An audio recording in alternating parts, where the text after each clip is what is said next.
මේ වමේ ව්‍යාපාරය සම්බන්ධයෙන් කතා කරනකොට ලංකාවේ දේශපාලන බිමේ ඒ විශාලම අඩිසලකුණ තියලා තියෙන්නේ වමේ ව්‍යාපාරේ.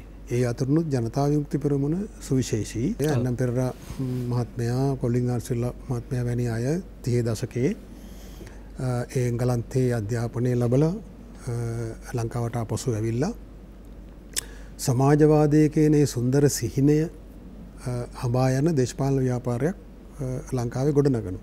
එදා රතු පාට ෂර්ට් එකක් තිබුණාද? හරිද? විප්ලවය ගැන කියන පෙරලිය ගැන ගම් පෙරලියක් තියාගත්තු පුද්ගලයාවත් අරගෙන ගිහිල්ලා මරපු පාරවල් දිගේ ගෑවිලා හරි එහෙම දේශපාලනයක් කරනවා කියව ප්‍රසිද්ධිය අරගෙන ගිහිල්ලා ප්‍රසිද්ධියේ මරලා දාපු අහිංසක ගෙදර හිටපු සමහරලාට එක්කෙනෙක් සම්බන්ධ වෙලා හිටින මුළු පවුලේම හිටපු අහල පහල අයත් එක්ක ගිහිල්ලා මරලා දාපු එම මරණය සඳහා පොලිස් කාර්යාංගයේ එම කණ්ඩායම් වල හිතුමතේට කිසිම වග විභාගයකින් තොරව පාරවල් දිගේ මරලා ටයර් දාලා පුච්චපු ලොගයක්. අයිබෝන් සුබ සන්ධ්‍යාවක් ප්‍රාර්ථනා කරනවා ඔබ සියලු දෙනාටම. බෙක්වන්නේ නින්නාද සජීවී සංවාදයේ සමගයි. හැමදාම සිකුරාදා සතියග ඔබත් සමග දේශපාලනයේ නවමු පැති කතා බහ කරන්නට අපි මේ විදිහට හමු වෙනවා දෙහෝරාවක්. අපි යුක්තිය සාධාරණත්වයේ වෙනුවෙන් ජනතාවට වඩා හොඳ ලෝකයක්, යහපත් ලෝකයක් දිනා දීමට කටයුතු කරනවා. තවත් පැත්තකින් ජනතාව දේශපාලනිකව බලගන්වන්න, ඔවුන්ගේ දේශපාලන කියවීම වැඩි කරන්න, ඔවුන්ගේ දේශපාලන වටහා ගැනීම පුළුල් කරන්න සහ නව දේශපාලන කඳවුරක් නිර්මාණය කරන්න. මේ විවිධ දේශපාලන දෘෂ්ටීන් එකම පොරපිටියක තමන්ගේ ගැටලු විසඳා ගැනීම වෙනුවෙන් වෙනත් සටන්වල ජීවත් වෙනවා අපි දකිනවා. ජනතාව හැටියට අපි කල්පනා කළොත් ඔවුන්ව එක පැත්තක ඔවුන්ට ඉතිරි වෙලා තියෙන විඩාව පමණයි, කලකිරීම, තෙහෙට්ටුව. හැබැයි රට ඉදිරියට ගෙන යාම, රට යහපත් විදිහට ඉදිරියට ගෙන යාම සඳහා අපි හැමෝටම පවරපු ඓතිහාසික දේශපාලන වගකීමක් තියෙනවා. මේ සමාජයේ මේ රට යහපත් කරන්න අපිට පවරලා තියෙන්නේ ඓතිහාසික දේශපාලන වගකීමක්. අපි කාටවත් ඒ වගකීමෙන් ගැලවෙන්න බෑ. ඒ නිසා තමයි ඔබ මා මේ විදිහට මුණ ගැහෙන්නේ. ඔබත් බොහොම බලාපොරොත්තු සහිතව අප දෙස බලාගෙන ඉන්නේ. හෙට දවසේ මේ රට යහපත් දිශාවකට හරවන්න අපි මොනවද කරන්න ඕන? ජනතාව බොහෝ වෙලාවට කරන්නේ තමන්ගේ යුතුයකම ඉටු කරනවා, තමන්ගේ කැමති කෙනාව තෝරලා. තමන්ට ලැබෙන ඡන්දවලදී තමන් සුදුසුයයි කියලා හැඟෙන කෙනා, හිතෙන කෙනා, ඉහළින් යෝජනා කරන කෙනාගෙන් අයගෙන් හොඳ කෙනා තමන් පත් කරලා යවනවා. නිරන්තර අර්ගලයක් තියෙනවා ඔවුන් සමග ජනතාව. මේ රණ්ඩුව කවද්ද නවතින්නේ කියලා අපිට කවදාවත් හිතෙන්නේ නැහැ. මුත් රට තියෙන්නේ මේ වෙලාවේ බොහොම තීරණාත්මක තැනක. පැත්තකින් වසංගතය, තව පැත්තකින් දේශපාලන අර්බුද රැසක් මතුවෙලා තියෙනවා. ජීවන බර, මිනිසුන්ගේ ජීවිතය පිළිබඳව අනිශ්චිතතාවය, මේ සියල්ලත් එක්ක අද වාගේ දවසක් පිළිබඳ කල්පනා කරනකොට නින්නාද කල්පනා කළා වෙනස්ම වූ මාතෘකාවක් දිහාවට හැරෙන්න. මොකද අපි කතා කරන්නේම ප්‍රගතිශීලී දේශපාලනය. අපි කතා කරන්නේම සමාජ යහපත, සමානාත්මතාවය. ඒ නිසාම අද දවස විශේෂයි. ඉල් මාසය අද 13 වෙනි සිකුරාදා. අපිට වගකීමක් තියෙනවා මේ රට, මේ සමාජය යහපත් කරන්නට කිසියම් දේශපාලනිකව සන්නද්ධ වූ කණ්ඩායම්, දේශපාලනිකව බලාත්මක වූ කණ්ඩායම් නැත්නම් ඒ දර්ශනයන්, දෘෂ්ටීන් පිළිබඳව අතීතාවලෝකනයකට ගමන් කරන්නට. ඒ නිසා අපි හිතුවා අද වාගේ දවසක් අපිට පහු කරන්නට බෑ, නැත්නම් අමතක කරන්නට බෑ. ඒ නිසාම අපි අද සහ වම වාමාංශික දේශපාලනය කියන මාතෘකාවයි අපි අද කතා බහ කරන්නේ. මේක ඔබට වැදගත් වෙන්නේ ඇයිද කියලා සංවාදයේ කෙලවරදී වැටහෙන්නට පුළුවන්. අපිට රට දිහා බලන, දේශපාලන ගැටලුවක් දිහා බලන දෘෂ්ටිය නිර්මාණය වීම ඇතුළේ තමයි අපේ දේශපාලන දැක්ම සකස් වෙන්නේ, දේශපාලන හැසිරීම නිර්මාණය වෙන නිසා අපි හැමෝටම මුලට යන්න සිද්ධ වෙලා තියෙනවා, අක්මුල් හොයාගෙන යන්න සිද්ධ වෙලා තියෙනවා. මම කැමති මේ සම්බන්ධව කතා බහ කරන්නට මේ වමත් එක්කම සුවිශාල නෑකමක් තියෙන දෙදෙනෙකුට ආරාධනා කළේ. ඔබ දන්නවා ඒ පදනම තමයි නින්නාද සජීවී සංවාදයේ නිරන්තරවම අපි ඔබට ගේන්නේ. දේශිතයිචී ජාතික ව්‍යාපාර ප්‍රධාන ලේකම් වෛද්‍ය වසන්ත බණ්ඩාර මහත්මයා අද දවසේ තියෙනවා අපිත් එක්ක හයිබෝන් කියලා පිළිගන්නවා. ඒත් එකම මොබිල් ලංකා පදනමේ අධ්‍යක්ෂ වෛද්‍ය සුමිත් වනිආරච්චි මහත්මයා පිළිගන්නවා බොහොම ආදරෙන්. ඔබ දෙපළට විශේෂයෙන් අද දවසේ ආරාධනා කරන්නම අපි කල්පනා කළේ මේ වාමාංශික දේශපාලනයේ ඉතිහාසය පිළිබඳව සහ එහි ගමන් මඟ පිළිබඳව කතා බහ කිරීමේදී මම හිතන්නේ ඒ සම්බන්ධව කියවීමක් අත්දැකීමක් සහ එම ව්‍යාපාරයේ තිබෙන අත්දැකීම් බහුල නිසා සහ ඒ අධ්‍යයනයන් අපි දුටුවා පසුගිය කාලේ ඔබතුමන්ලා මේ සමාජගත කරලා තිබ්බ ලිපි ලේඛන සහ අනිකුත් දේවල් කියවා හදාරා බලනකොට අපිට වැටහුණා බොහොම ඉතාම මධ්‍යස්ථව වාමාංශික දේශපාලන ඉතිහාසයේ කිසියම් විමර්ශනයකට ලක් කරලා තිබුණා.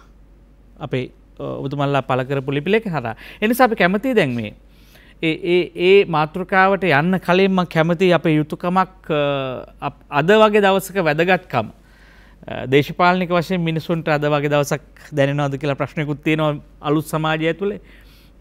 ඒ නිසා මේ වසන්ත බණ්ඩාර මහත්තයා මොකක්ද අද වගේ දවසක දේශපාලනික මිනිහෙකුට ඇති වැදගත්කම? ඇත්තටම ගංගේ මැතිතුමා ඔබතුමා කිව්වා වගේ අපි අද ඇවිල්ලා තියෙනවා එක්තරා සම්දිස්ථානයකට විශාල සමාජ ආර්ථික දේශපාලන අර්බුද රාශියකට මැදි වෙලා මේ කොවිඩ් වසංගතයේ නිසාම පමණක් නෙවෙයි ඊට පෙර සිට පැන නගුණු තත්ත්වයන් අද වෙනකොට ඒක ඊටාම බලවත් ලෙස මෝරලා තියෙනවා. මුළු ලෝකෙම ඇමරිකාව වගේ මහා බලවත් රාජ්‍ය පවා උන්ගේ දේශපාලන පද්ධතිය පවා අද කඩා වැටලා ජනාධිපතිවරයා මැතිවරණ ප්‍රතිඵලය පිළිගන්නේ නැහැ කියලා සමාජය දෙකට බෙදිලා රාජ්‍ය තුල පවා බරපතල බෙදීම් ඇති වෙලා මේ මහා ශක්තිමත් රාජ්‍ය පවා දුර්වල වෙලා උන්ගේ පද්ධතිය අභියෝගයට ලක් වෙලා තියෙනවා. ඒ නිසා අපි මේ නැවත ආපු ගමන් මඟ දෙස අතීතයේ දෙස ආපසු හැරී බැලීම ඉතා වැදගත් වෙනවා මේ ප්‍රශ්න වලට උත්තර සෙවීමේදී මේ ඒ චින්තනමය ව්‍යායාමයේ ඒ ආපසු හැරී බැලීම න්‍යායාත්මකව දාර්ශනිකව අපිට කොහෙද වැරදුනේ ලෝකයේ මේ ආපු ගමනේ ලෝකයේ කොතනද වැරදිලා තියෙන්නේ මොනවද අපි හරියට කළේ ඒ ආදී වශයෙන් ඒ දෙස නැවත ප්‍රත්‍යාවලෝකනය කිරීම ඉතා වැදගත්. ඔබතුමා එක සඳහන් කර ආකාරයට ඔබතුමා අහම්බෙන් හෝ හිතාමතා හෝ මේ දිනේ තෝරගත් එක ගැන අපි සතුටු වෙනවා. ඒක ඔබට ස්තුතිවන්ත වෙනවා. මොකද මේ අද දිනේ අපි විශේෂයෙන්ම මටත් සුමිත් වනිආරච්චි සහෝදරයාටත් ඊටාම වැදගත් දිනයක්. අපි මේ 89 මේ දිනේ අපි ඊටාම ශෝක වෙච්ච දවසක්. එදා සිට ගතවන සෑම අවුරුද්දකම අපිට මේ දිනේ අපිට බොහොම හදවත් බර වෙලා ගත කරන දවසක්. එකක් ඒ මැරිච්ච මිනිසුන් අතර හිටපු සැබෑ විරුවන් අපි පුද්ගලිකව දන්න බෝධනෙක් අපිට මතක් වෙනවා. ඒ අතර ඒ සමාජ ව්‍යාපාරයේ විසින් ලංකාවේ දේශපාලන බිමේ ඒ තැබූ බර අඩිසටහන මකා දමන්න බෑ. ඒකට යම් ජනතා විමුක්ති පෙරමුණට විරුද්ධව මත පළ කරන වෛර කරන යම් පිරිසක් සමාජයේ අදත් ඉන්න පුළුවන්. නමුත් අපි ආපසු හැරී බැලුවොත් මම හිතනවා සමාජයේ එහෙම ජනතා විමුක්ති පෙරමුණ තුළ වුණත් ඒ ගැඹුරු සංවාදය සිදු වුණාද කියලා සැකයක් තියෙනවා. ඒ මහා කැරලිය වලින් මේ සමාජයේ ප්‍රගමණයට එහෙම නැත්නම් වෙනසකට හේතු වුණේ කොහොමද කියලා. ඒ සම්බන්ධ ගැඹුරු සංවාදයක් ඇති වෙලා නැහැ. ඉතින් අපි අද වගේ දවසක මෙහෙම කුඩාවට හරි එහෙම සංවාදයක් ආරම්භ කරන එක හොඳයි. මොකද මේ වගේ මහා අර්බුදකාරී ප්‍රශ්න වලට උත්තර නැතුව අතරමං වෙලා ඉන්න වෙලාවක එසේ ආපසු හැරී බැලීම තුලින් අපිට පෙර සිටි මිනිසුන් ආපු අඩිපාර ඔස්සේ ආපසු ගිහින් බලලා උත්තර හොයන්න පුළුවන්ද කියලා සොයා බැලීම වරදක් නෙවෙයි. ඒක අපතේ යන ව්‍යායාමයක් නෙවෙයි. ඒ නිසා මම හිතනවා අපි ඒ සම්බන්ධයෙන් මෙවැනි සංවාද එකක් නෙවෙයි කිහිපයක් වුණත් කරන්න ඕන. දැන් විශේෂයෙන්ම ඔබ මේ දාල්පු මාතෘකාවේ හැටියට මේ වමේ ව්‍යාපාරයේ සම්බන්ධයෙන් කතා කරනකොට ලංකාවේ දේශපාලන බිමේ ඒ විශාලම අඩි සලකුණ තියලා තියෙන්නේ වමේ ව්‍යාපාරේ. ඒ අතරුණුත් ජනතා විමුක්ති පෙරමුණ සුවිශේෂී. අපි ඒක ඉස්සරහට කතා කරමු කොහොමද ඒ සුවිශේෂී වෙන්නේ කියලා. දැන් අපේ පරණ වමේ ව්‍යාපාරය අන්නම් පෙරේරා මහත්මයා කොලින් ආර්සිල්ලා මහත්මයා වැනි අය 30 දශකයේ ඒ එංගලන්තයේ අධ්‍යාපනය ලැබලා ලංකාවට ආපසු ඇවිල්ලා සමාජවාදයේ කියන ඒ සුන්දර සිහිනය හඹා යන දේශපාලන ව්‍යාපාරයක් ලංකාවේ ගොඩනගනවා. ඔවුන් හැබැයි ඔවුන් ඒ විරුද්ධ වෙච්ච ඔවුන්ගේ පන්ති සටන ඇතුලේ පන්ති සතුරා ලෙස සලකපු ඒ ධනපති නායකයන් සහ ඔවුන් අතර පන්තිමය හෝ සංස්කෘතිමය වශයෙන් වෙනසක් තිබුණේ නැහැ. ඔවුන් ඒ උගත් ධනවත් පන්තියේ පිරිසක්. නමුත් ඔවුන් චින්තනමය වශයෙන් යම් න්‍යායාත්මක වශයෙන් තමයි මේ වෙනස ඇති කරගන්නේ. මේ දුක් විඳින පන්තිය වෙනුවෙන් වැඩ කරන ජනතාව වෙනුවෙන් පෙනී සිටින්න ඕන. ඔවුන්ගේ විමුක්තිය වෙනුවෙන් සටන් කරන්න ඕන. අවසානයේ සමාජවාදයෙන් ගොඩ නැගීමෙන් ඒ සටන අවසන් වෙන්න ඕන කියන දාර්ශනික පදනම මත දේශපාලන න්‍යායාත්මක පදනම මත තමයි ඔවුන් මේ දේශපාලන ව්‍යාපාරය ආරම්භ කරන්නේ. නැත්නම් පන්තිමය වශයෙන් ඔවුන් කියන අර පන්ති සතුරා සහ ඔවුන් අතර වෙනසක් තිබුණේ නැහැ. ඔවුන් ඒ පන්තියම නියෝජනය කරපු සංස්කෘතික සහ ආර්ථික වශයෙන් සමාජමය වශයෙන් කොටසක්. පුද්ගලික වෛරයක් නෙමෙයි තිබුණේ. නැහැ. එතකොට ඒ වාමාංශික ව්‍යාපාරයේ සැබෑ ලෙසම මේ රටේ විශාල සමාජ පරිවර්තනයක් සිදු කරා. උන්ට දේශපාලන බලය අත්පත් කරගන්න බැරි වුණාට මේ රටේ යහපත් දේ මේ රටේ සමාජය වෙනුවෙන් පෙනී සිටින මිනිස්සු තමන්ගේ පුද්ගලික අරමුණු වෙනුවෙන් පෙනී සිටින ඒ ධනේශ්වර අධිපරිභෝජනවාදී ඒ සිහිනය හඹා යන මිනිසුන් වෙනුවට පොදු සමාජ යහපත වෙනුවෙන් පෙනී සිටින මිනිසුන් පිරිසක් බිහි කරා. ඒ වෙනුවෙන් සටන් කරන පිරිසක් බිහි කරා. ඒ වෙනුවෙන් පෙනී සිටින. ඒ සමාජවාදයේ පිළිබඳව සිහිනය පින්තාරු කරා මේ සමාජයේ හරස් කඩක මිනිසුන්ගේ එක පිළිගත්තත් නැතත්. එතකොට ඒ ව්‍යාපාරය ඊට පසුව ජනතා විමුක්ති පෙරමුණ විසින් 60 දශකයේ අවසාන භාගයේ ඒ විශාල පිම්මක් පනිනවා ඒ ආපු පරණ වමේ ව්‍යාපාරය ආපු ගමනින්. මට මතකයි රෝණ විජේවීර සහෝදරයා එක අවස්ථාවක කියනවා ඔහු කියනවා මම බීජ පැලකරේ වමේ ව්‍යාපාරය සකස් කළ බිමේ කියලා. ඔහු සරලව කිව්වා මේ වමේ ව්‍යාපාරයෙන් හොඳ මිනිහෙක් හදුවා බිමේ. සමාජවාදයේ සිහිනේ හඹා යන මිනිහෙක්, යහපත් දේ ගැන හිතන මිනිහෙක්, මේ ධනේශ්වර ක්‍රමේ තියෙන අයුතුකම් පිළිබඳව මේ විරෝධාකල්ප සහිත මිනිහෙක්. මේ ක්‍රමය අසාධාරණයි මේක වෙනස් කරන්න ඕන කියලා හිතන මිනිහෙක් හදලා තිබ්බා. ඒතර මම මේ විජේවීර සහෝදරයා කියපු වචන වලින් මම විප්ලවවාදියෙක් බවට පරිවර්තනය කරේ අන්නේ හදලා තිබුණු හොඳ මිනිහා. ඒක තමයි ඔහු කිව්වේ මේ ව්‍යාපාරය සකස් කරලා තිබුණු බිමේ තමයි මම බීජ පැල කරේ කියලා. හිතන්න පදනමක් තිබුණා. පැහැදිලිව. එතකොට ඒක එක්තරා විදියක ඒකේ ඍජුව වැඩුණු දිගුවක් තමයි පරණ වම ව්‍යාපාරයෙන් මහා වෘක්ෂයක් ලෙස වැඩුණු මේ ව්‍යාපාරයේ බිමේ මහා වෘක්ෂයක් ලෙස ලැබුණු ව්‍යාපාරයක් තමයි ජනතා විමුක්ති පෙරමුණ. එතකොට ජනතා විමුක්ති පෙරමුණ ඒ ආපු ගමන් මග ඇතුලේ ලංකාවේ දේශපාලනය තුළ ඒ තැබූ සලකුණු ඊටාම ප්‍රබලයි, ඊටාම තීරණාත්මකයි. ඉතින් ඒවා දෙස නැවත ආපසු හැරී බැලීම ඊටාම වැදගත් වෙනවා. ඔබ කියන ආකාරයට අද වැනි දවසක් ඒකට සුදුසුම දවසක් කියලා මම හිතනවා. විශේෂයෙන් මේ කතාව අපි අර දිනයක් සමරලා කතාවක් පවත්වලා අර මේ තිරේ වහන්න ඕන කතාවක් නෙමෙයි මේක. මොකද මේ අපි පීඩා විඳින මේ නූතන ධනවාදයේ හැසිරීම මේ මොහොතේ ගෝලීය ධනවාදයේ සහ ප්‍රාග්ධනයේ හැසිරීම විසින් විනාශ කර දැමීමට නියමිත තවත් පරිසරයේද ගහකොළද මිනිසාද ජලයේද ඇතු එදා තිබුණු සටන් පාට ඒ අරගලයම තාම තියෙනවා කියලා අපි විශ්වාස කරන්නේ. ඒකද මේ බඳු සටනක අවශ්‍යතාවයක් තිබියදී අපිට වම ඇතුලේ තියෙන සක්්‍යතාවය එහි තියෙන ප්‍රබලත්වය අධ්‍යයනය කරන්න කිරීමත් හරි වැදගත් කියලා අපි කල්පනා කළ යුතුයි. වෛද්‍ය සුමිත් වන්නේරජ මහතා දැන් අපි මේ කතාව බොහොම සීරුවට කළ යුතුයි කියලා මට වැටහෙනවා. එකක් තමයි දැන් මේ වාමාංශික දේශපාලනයේ දෘෂ්ටිය සහ දර්ශනය. අපි නැත්තම් සිද්ධිවල පැටලිලා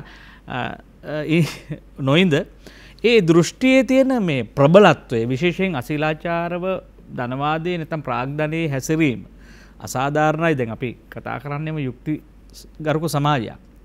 සමාජවාදී සමාජයක් යහපත් සමාජයක් ගැන මෙතුමා කිව්ව සිහිනයක් එක්ක අපි ජීවත් වෙන හැමදාම. ඒත් ඒ බඳු සිහිනයක මේ දර්ශනයේ තියෙන වැදගත්කම මොන වගේද ඔබතුමා අද වගේ දවසක මතු කරන්නේ? ගමක මහත්තයා අපි මේ මේසෙම අපි මම හිතන පහුගිය අවුරුදු 4ක විතර කාලය තුල විවිධ වූ මේ ශ්‍රී ලාංකීය පුද්ගලයෝ සහ රටක් වශයෙන් අපිට තියෙන ප්‍රශ්න ගැන අපි කතා කරුවා. ඒ හැම එකේම පිළිබඳව අපි සම්ප්‍රයුක්තයක් ගැන කතා කරුවා. දේශපාලනික සම්ප්‍රයුක්තය අවසානයේදී අපි මේ කතා කරනු වමේ ව්‍යාපාරය විසින් බලාපොරොත්තු යහපත් සමාජයක් කියන දේ තමයි අවසාන ඉලක්කය. ඒතර යහපත් සමාජය තුල තමයි හැදිය හැක්කේ සමාජවාදී ක්‍රමයක් තුලයි කියන එක තමයි වමේ ව්‍යාපාරයේ මූලික හරය. අර වෛද්‍ය වසන්ත බණ්ඩාර මහත්තයා කිව්වා වගේ මුල් පැරණි වමේ පටන් අරගෙන බිම හැදුවෙත් ජෛපේ හැදුනෙත් ඔය කියන බලාපොරොත්තු. එතනදී අර 60 දශකයේදී ජෛපේ මුලදී නායකත්වයේ දුන් අර එංගලන්තයේ ගිහිල්ලා ඉගෙන ගත්තු ඒ පරපුරේට වෙනත් පරපුරකට ඒ කියන්නේ නායකත්වයේ දුන්නේ විජේවීර මහත්මයා ලොම්බ විශ්වවිද්‍යාලයේ ගිහිල්ලා ආවත් ඔහු හා එක්වුණු සියලුම දේශපාලන සංගයන් දේශීය විශ්වවිද්‍යාලවල සංගයන්. ඒක තවදුරටත් පුළුල් වෙලා මේ අපේ ගැමි සමාජය තුළ මේ ව්‍යාපාරය පුළුල් වෙච්චි දේශපාලන ව්‍යාපාරයක් වෙත ගියේ. ඒක ආකර්ෂණය වුණේ ඒ වෙනකොට අද තරම් මේ ප්‍රශ්නය ඔඩුදුවා ගිස් නොතිබුණත් එදා වෙනකොට 48 අපේ යුද්ධ මේ දෙවන ලෝක මහා යුද්ධයෙන් පස්සේ නැවත රට පටන් ගැනීමේදී වමේ ව්‍යාපාරය තමයි දේශපාලන ඉදිරියෙන් හිටියේ. ඒත් අවසානයේදී 56න් පස්සේ මේක වෙනස් වුණා.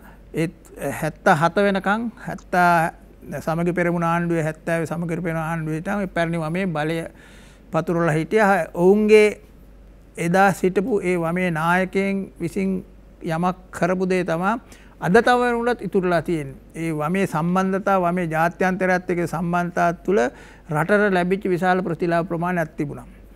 ඒ ප්‍රතිලාභ භුක්ති විඳීමේදී තියෙන අසමතුලිතතාවය සහ රට තුළ ඇතිවෙච්චි වෙනත් ප්‍රශ්න මත 71 අරගලය ඇතිවීම තුළ 71 අරගලයේදී අරගලයෙන් නිමාවට පසු එවක පැවති රජය ඒ සමාලෝචනය කිරීම තුළ තමා තවදුරටත් මේ ජනසතු කරන ඉඩම් වගේ දේවල් ජනසතු කරනට ගියේ. අද ඔය උඩපිනුම් ගහන කිසිම දේශපාලනඥයෙකුට ඔය ඉඩම් එක උඩපිනුම් ගහන්න ඉතුරු වෙන්නේ නැහැ. එදා මේ ජනසතු කරණය කරලා මේ ඉඩම් ප්‍රමාණයක් රජයේ සතු වෙලා නොතිබුණා නම්. එතකොට එදා ඉඳන් මේ ධනේශ්වර ක්‍රමයේ වර්ධනය 77න් පස්සේ පිමි ආකාරයෙන් වර්ධනය තුළ අපි හැමදාම නිෂ්පාදන රාජ්‍යයක් බවට පත් වෙන්න තිබෙච්ච රජය පාරිභෝගික රාජ්‍යයක් බවට විතරක් පත් වුණා. ඉතින් එදා තිබෙච්ච ප්‍රශ්නයට අද ප්‍රශ්නය තීව්‍ර වෙලා තියෙනවා. ඒතර අපි මේ මේසය තුලම අපි බොහෝ වෙලාවට අපි මේ ගැන කතා කරුවා, මේවට උත්තර කතා කරුවා. හැබැයි මේකත් එක්කම මේ වම කියන එක අද වෙනකොට කඩා විහිල්ලා ගිහිල්ලා. දැන් වෙනත් රටවල් වල ගත්තොත් ඒ රටවල් සාපේක්ෂ ධනේශ්වර ක්‍රමය තුළ කියන සංවර්ධනයේ ඉලක්ක හෝ ගෙනියන්න බැරි වෙච්ච රටක් බවට ශ්‍රී ලංකාව පත් වෙලා තියෙනවා. ඒකට ධනේශ්වර ක්‍රමයට මේ නායකත්වය දෙන මිනිස්සු වගේම සමාජවාදයේ ඒ නාමයෙන් ඉන්න වමේ කට්ටියත් වග කියන්න ඕන අද වෙනකොට. මොකද 70 දශකයේ සහ ජවිපේ විජේවීර සහෝදරයාගේ නායකත්වයෙන් තියෙන කාලේ මේ ප්‍රශ්නත් පිළිබඳව ඉතාම සියුම්ම බලව පුද්ගලයෙක්. උදාහරණයක් කියලා ගත්තොත් මේ පරිසර විනාශය මුලදී දැක්ක පුද්ගලයෙක්.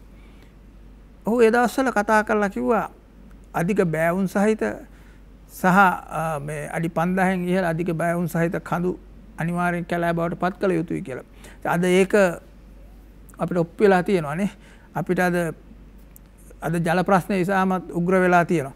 එතකොට ඒ පරිසර ප්‍රශ්නේ මේ එදා මේ කැලෑ කපන කාලේ අක්කර 5 වගේ මිනිසුන්ට මේ කැලෑ කපලා දුන්නු කාලයක්. ඒ කාලේ මේ ගැන කතා කරුවා. මම මේ උදාහරණයක් වශයෙන් ගත්තොත් මේ සමස්ත ගැටලු ටික දේශේ දැක්කා. වසාගෙන ඉන්න ප්‍රශ්නවල ඒ වගේ සියුම් අනාගත තත්ත්ව දැක්කු චරිත තමා මේ වමේ එදා හිටියේ. හැබැයි ඊට සාපේක්ෂව අද ගත්තා. ඒ වගේම ජාත්‍යන්තර දේශපාලනය සහ දේශයේ මූණ පාලා තියෙන දේශපාලන ප්‍රශ්න ගත්තා. උදාහරණ ගත්තොත් උතුරේ ප්‍රශ්නය. උතුරේ ප්‍රශ්නේ වමට අනුව ස්වයං තීරණ අයිතිය කියන පොතේ ගුරුවාදය තුල තිබිච්චි ඒ පිළිගැනීම වම තුල පැරණිවම ඒ විදිහට එද්දී ඒක වෙනස් කරලා ඒක නෑ ඒක ජාත්‍යන්තර වශයෙන් මේ අයිතිකාසිකම් සහ වමේ තියෙන වචන භාවිතා කරලා වෙලා රට විනාශ කරන දෙයක්කට තරමා ගෙනියන්නේ කියලා මේක ජාත්‍යන්තර වශයෙන් ධනේශ්වර ක්‍රමයේ එවත්තම් මේ යටත්විජිතකරණේ උපාංගයක් විදිහට බෙදාවන් කිරීමේ ක්‍රමවේදයක් විදිහට තමයි මේ උතුරේ අරගලේ කෙරෙන්නේ කියන එක න්‍යායාත්මක පෙන්වලා වැඩ කරපු පුද්ගලෙක් තමයි වමේ ව්‍යාපාරයේ හිටි නායකයෙක් විජේරිසතර. ඒක නිසා එදා ඒ වමේ ව්‍යාපාරයේ ඒ අවස්ථාවේ ඇති වෙන සිද්ධීන් පිළිබඳව විමර්ශනාත්මකව දැකලා පොතේ ගුරුවාදීන්නුයි මේ ප්‍රශ්න වලට මුහුණ දුන්නා සහ ප්‍රශ්න විසින් ජනතාව මුදවාගන්නේ කෙසේද කියලා මාර්ගය පෙන්වලා දුන්නා. අද වෙලා තියෙන වම අපිට එහෙම මමත් දකින්න බෑ. ඒ ජවිප වෙන් වෙලා කැඩිලා ගිය සියලු කොටස් අද අර ඉතා ශක්තිමත්ව දියඹේ පදවපු නෞකාවක් වගේ ඒක හැප්පිලා කැඩිලා ගියාට පස්සේ එක් එක්කෙනා මේ නැවේ කෑලි බදාගෙන ඉන්නවා කුඩා කුඩා පක්ෂ වලට. හැබැයි හැම කෙනා හිතන් ඉන්නවා තාම අපි නැව කියලා.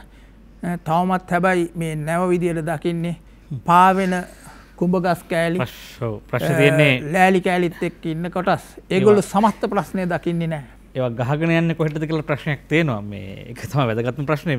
දැන් අපි වසන්ත බණ්ඩාර මහත්තයා මට තව ටිකක් ඉතිහාසයට යන්න ඉඩ දෙන්න.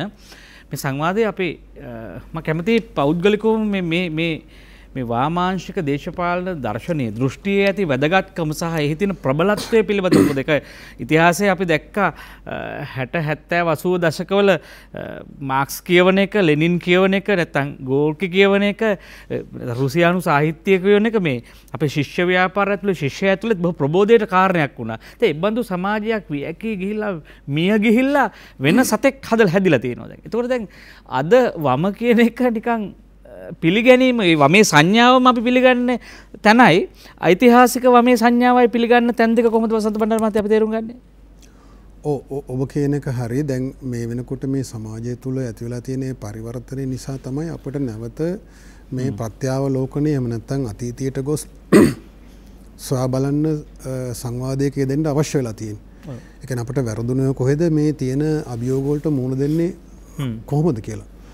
ඉතින් ඒකෙදී අපිට වැදගත් වෙනවා මේ සමාජ ව්‍යාපාර ඒ යුගවලදී ඉටු කරපු භූමිකාව. දේශපාලන සමාජ සංස්කෘතික ආර්ථික ඒ තලවල ඉටු කරපු භූමිකාව.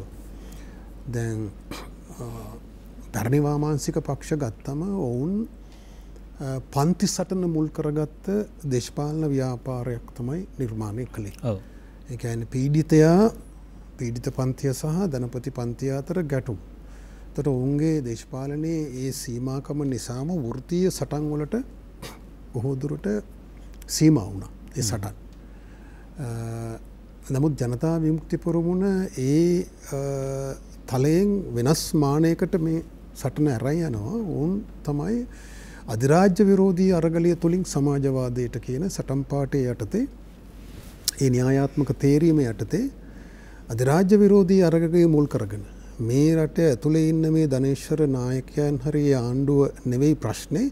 එතනින් එහා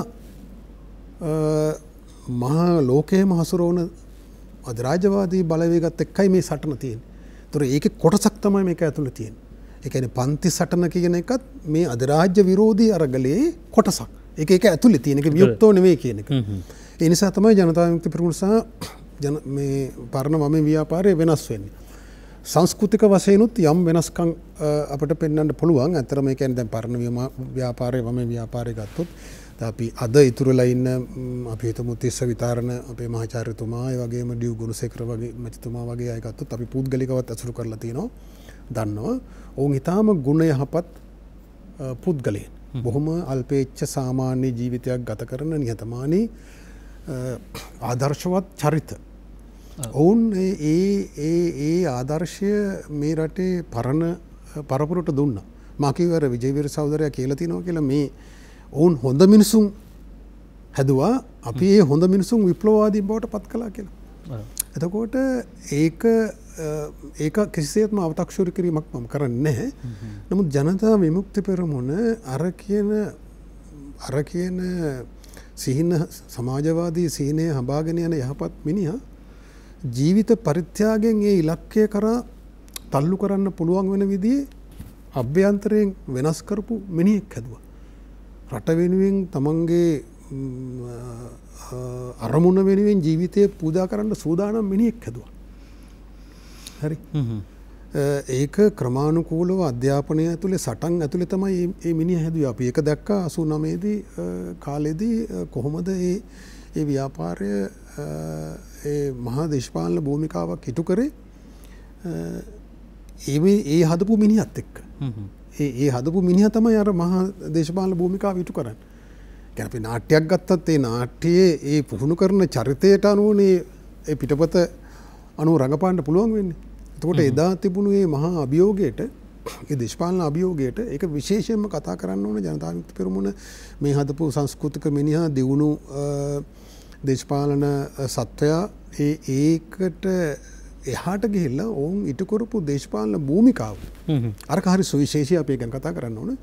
ඒ මිනිහා ගැන කතා කරන්න ඕන. ඒ සුන්දර මිනිහෙක් අපිට අතීතයේ ඒ අසුරු කරපු අද අපි අතර ජීවතුන් අතර නැති අද වගේ දිනයක සමරන බොහෝ සුන්දර මිනිසුන් හිටියා.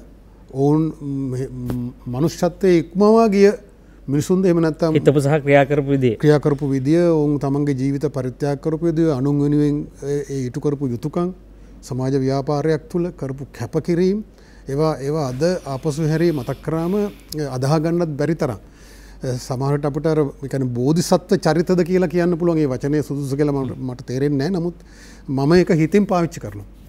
එහෙම සාමාන්‍ය මිනිහෙකුට කළ නොහැකි හිතාගත නොහැකි ආකාරයේ පරිත්‍යාග කරපු මිනිස්සු වීරත්වය පෙන්නපු මිනිස්සු හිටියා. ඉතින් ඒක එහෙම මිනිහෙක් හැදුවේ ජනතා විමුක්ති පෙරමුණේ ගැන වාදයක් නැහැ. එදා තිබූ ජනතා විමුක්ති පෙරමුණේ. මම එතනින් එහාට ගිහිල්ලා මේ කියන්නේ දේශපාලන භූමිකාව. පැත්තෙන් ගත්තොත් ඊටාම තීරණාත්මක දේශපාලන භූමිකාවක් ජනතා විමුක්ති පෙරමුණ මේ තමන්ගේ දේශපාලන ගමනේ අරගල ඉතිහාසය තුළ ඉටු කරා. ඒක ඉටු නොවන්නට අද මේ රට දෙකට බෙදිලා ඒක අපි කතා කරමු ඔබතුමා අවස්ථාව දෙයි කියලා මම හිතනවා. අද මේ රට දෙකට බෙදිලා සුඩානයේ වගේ අපි මේ කිලෝමීටර් 275ක මේ දේශ සීමාවේ දෙපැත්තේ ඉඳලා බල්ලෝ බලල්ලු වගේ සත්තු වගේ මරා ගන්න જાතියක්. ඒක වැළකුණේ ජනතා විමුක්ති පෙර විසින් තෝරපු දේශපාලන උපාය මාර්ග සහ ඒ උපාය මාර්ග මත පිහිටා කරනු ලැබූ කැපකිරීම නිසා. ඒක අපිට කොහොමද උනේ කියලා අද සමහරලාට ජනතා විමුක්ති පෙරමුණේ අද ඉන්න පිරිසවත් ඔවුන් විසින් ඒ ඉටු කරපු මහා ඓතිහාසික භූමිකාව අගය කරන්නේ එක්ක පිළිගන්නේ න්‍යායාත්මකව. ඒක හරිම කනගාටුදායක තත්ත්වයක්. නමුත් මේ රටේ ඉන්න තරුණ පරපුර මේ අලුත් පරපුර දැනගන්න ඕන මේ රට අද මෙහෙම තියෙන්නේ අතීතයේ හිටු මිනිසුන් කුමන ආකාරයේ කැපකිරීම කරලාද කුමන ආකාරයේ දේශපාලන උපාය මාර්ග තෝරලාද කුමන ආකාරයේ ගමනක් තුලින්ද කියලා. මේ රට වෙනුවෙන් කොයිතරම්නම් මිනිස්සු ජීවිත පූජා කරන්න නැද්ද? මේ පොළව කොයිතරම්නම් ලේන් තෙත් කරන්න නැද්ද? ඒ හැම මොහොතකම අපි කියනවා රතු විප්ලවය මිනිසුන්ගේ මේ සමාජ වෙනස සඳහා එහෙම නැත්නම් අධිරාජ්‍ය විරෝධී අරගලය සඳහා අපේ මේ රට යටත් කරගත්තු කාලේ ඉඳන් ඓතිහාසික සටන් ව්‍යාපාර තිබුණා අපිට. ජාතික සටන් ව්‍යාපාර තිබුණා. මේ ජාතික සටන් ව්‍යාපාරය ඇතුලේ මිනිස්සු 100,000 ගානේ මැරුවා. එල්ලලා මැරුවා. වෙඩි තියලා දාලා මැරුවා. සාහසික ලෙස ඝාතනය කරා. එබඳු මරණ වලින් එවන දේශප්‍රේමී මිනිස්සු මියගැයින් පස්සේ ඒ කම්පනය හරි අමාරුයි දරා ගන්න. නිසා අපිට හිතාගන්න බෑ සුළු අපරාධකාරයෙක් හෝ කවුරු හරි වරදිකාරයෙක් මරපුවාම රටක් කම්පා වෙන්න කටයුතු කරනවා හිතනවා කල්පනා කරනවා. හැබැයි මහා හදවතක් තිබුණු මිනිස්සු මහා මනසක් ඔළුවක් තිබ්බ මිනිස්සු මේ රට හැර ගියා. ඉතින් අපි ඒව සම්බන්ධව කතා බහ කළ යුතුයි. අපි රන්දී සිටින්නේ නින්නද සජීවී සංවාදයේ සමග අපිට කොවිඩ් මරණ සංඛ්‍යාව සහ රෝගීන් සංඛ්‍යාව කියන එහෙමත් නැත්නම් ඔබට ඒ බව sannivedanaya කරන වැඩසටහන් වලින් ඔබට ගිහිල්ලා සැබෑ දේශපාලන නිලස්ථාන මේ සමාජ ක්‍රමයේ වෙනස් කළ යුතු සැබෑ දේශපාලන භූමිකාවන් හොයාගෙන යන්න දර්ශනයන් හොයාගෙන යන්න අපි ආපහු අතීත ගවේෂණයක යෙදෙනවා අද වගේ දවසක මේ අතීත ගවේෂණය වැදගත් වෙන්නේ කිසිවක් නිසා නෙවෙයි හෙට දවසේ අපි විඳින මේ ගැහැට වලින් ගැලවීමට අතීතයෙන් අපිට විසඳුම් හොයාගන්න නැත්නම් අතීතයේ උත්තර තියෙනවද අපිට මේවට අදට ගලපලා ගන්න පුළුවන්. අපි මේක රසවත් කතාවක් වෙයි. ඇත්තටම සාරවත් කතාවක් වෙයි. මේ අපේ දේශපාලන කියවීම් වලට රැඳී සිටින්න අපි යනවා පළමු විරාමයට. නැවතත් නින්නද සජීවී සංවාදයේ සමගයි මේ කියන්නේ අපි කතා බහ කරමින් ඉන්නේ අද සහ වාමාංශික දේශපාලන ව්‍යාපාරය. දැන් අද වගේ දවසක් සුවිශේෂී වන්නේයි කියලා අපි කතා බහ කළා. දැන් දේශපාලන ඉතිහාසයේ කියවා ගැනීම වඩා වැදගත් වෙන්නේ වර්තමාන දේශපාලන ගැහැට වලින් මිදීමට. අපට අද අරගලයේම ඓතිහාසිකවත් බලපාපු අවස්ථා තිබුණා. අපි වාමාංශික දේශපාලන ඉතිහාසය දිහා බලපුවම සුවිත් මහත්මයා අපිට අද ස්වරූපේම තිබුණේ නැද්ද? ඔය කියන්නේ 60 70 දශකයේ දැන් අපි ආපහු අපි කතා කරන්න පටන් ගන්නේ ධනවාදයේ තුන්වෙනි කාර්තුව ලෝක යුද්ධයෙන් පසු කාලේ. දේශපාලනික වශයෙන් අපි කතා බහ කරන්නේ. ඒතකොට ලෝක යුද්ධයෙන් පසු කාලේ ලෝකයේ ධනවාදයේ අර්ථක්‍රමයේ ස්වරූපය වෙනස් මාදිලියක් ගන්නවා. ඒ මාදිලිය ඇතුලේ මේ එහි තිබුණු දැන් උදාහරණකට ඒ වාමාංශික දේශපාලනයේ තිබුණු අර්ථය කොයි දිශාවටද අරගෙන ගියේ? මම කියන්නේ වමේ දේශපාලනයේ ජාත්‍යන්තර වශයෙන් ගත්තාමත් 60 දශකයේ තුල තිබුණ එක වම දිහා බලපු වෙන ක්‍රම. එක කට්ටියක් හිටියා චීන ක්‍රමය කියලා කිව්වා, එක කට්ටියක් කිව්වා ජාත්‍යන්තරවාදීන් කියලා කිව්වා, තවත් තනි රටක සමාජවාදය ගැන කතා කරලා ඔහොම ප්‍රශ්න තිබුණා. හැබැයි එදා ඒ ප්‍රදේශයන් වල තල ඒ ප්‍රශ්න වල ඒවට ගත්ත උත්තර සහ ඒ අවස්ථාවේදී සාර්ථකත්වය මත ඒවා පෙන්වුවා. ඒතර 60 දශකයේ වෙනකොට කියුබා වගේ පැතිවල වෙච්ච සිද්ධීන් හා එකත් එක්ක ඒක තමයි ආදර්ශයක් මොකලාට ජනතා විමුක්ති පෙරමුණට ආවා. ඒක තමයි ජේවිකා මේ චේගොරකාරෝ කියලා කිව්වේ. එතකොට ඒ වගේ ඒ කාලය තුල ලෝකයේ තිබිච්ච ඒ වෙනස් වීම සහ වමේ ව්‍යාපාරයේ විසින් ලබාගත්තු අත්දැකීම් සහ ජයග්‍රහණයන් මත ජාත්‍යන්තර වශයෙන් ඒ පැතිරීම වෙනස් වුණා. හැබැයි මේ මොනවා වුණත් ආකෘතිය වමේ දේශපාලනට බලපෑවේ නැද්ද? ධනවාදී ආකෘතිය අනිවාර්යෙන් බලව මම මේක තමයි කියන්නේ. ඒතර වමේ ව්‍යාපාරයේ ඉතිහාසය තුළ ඉඳගෙන ඔය වසන්ත මහත්තයා ඒක හොඳට කිව්වා මේ පන්ති විප්ලවය ගැන විතරක් කතා කරපු බොහෝ කට්ටිය හිටියා. හැබැයි පන්ති විප්ලවයෙන් එහාට ගිහිල්ලා දැන් අපද දන්නවා මේ කතාව පටන් ගන්නකොට අද ඇමරිකාවනේ අපි කියන්නේ මේ අධිරාජ්‍යවාදයේ මුදුන් මේ ලොක්කා.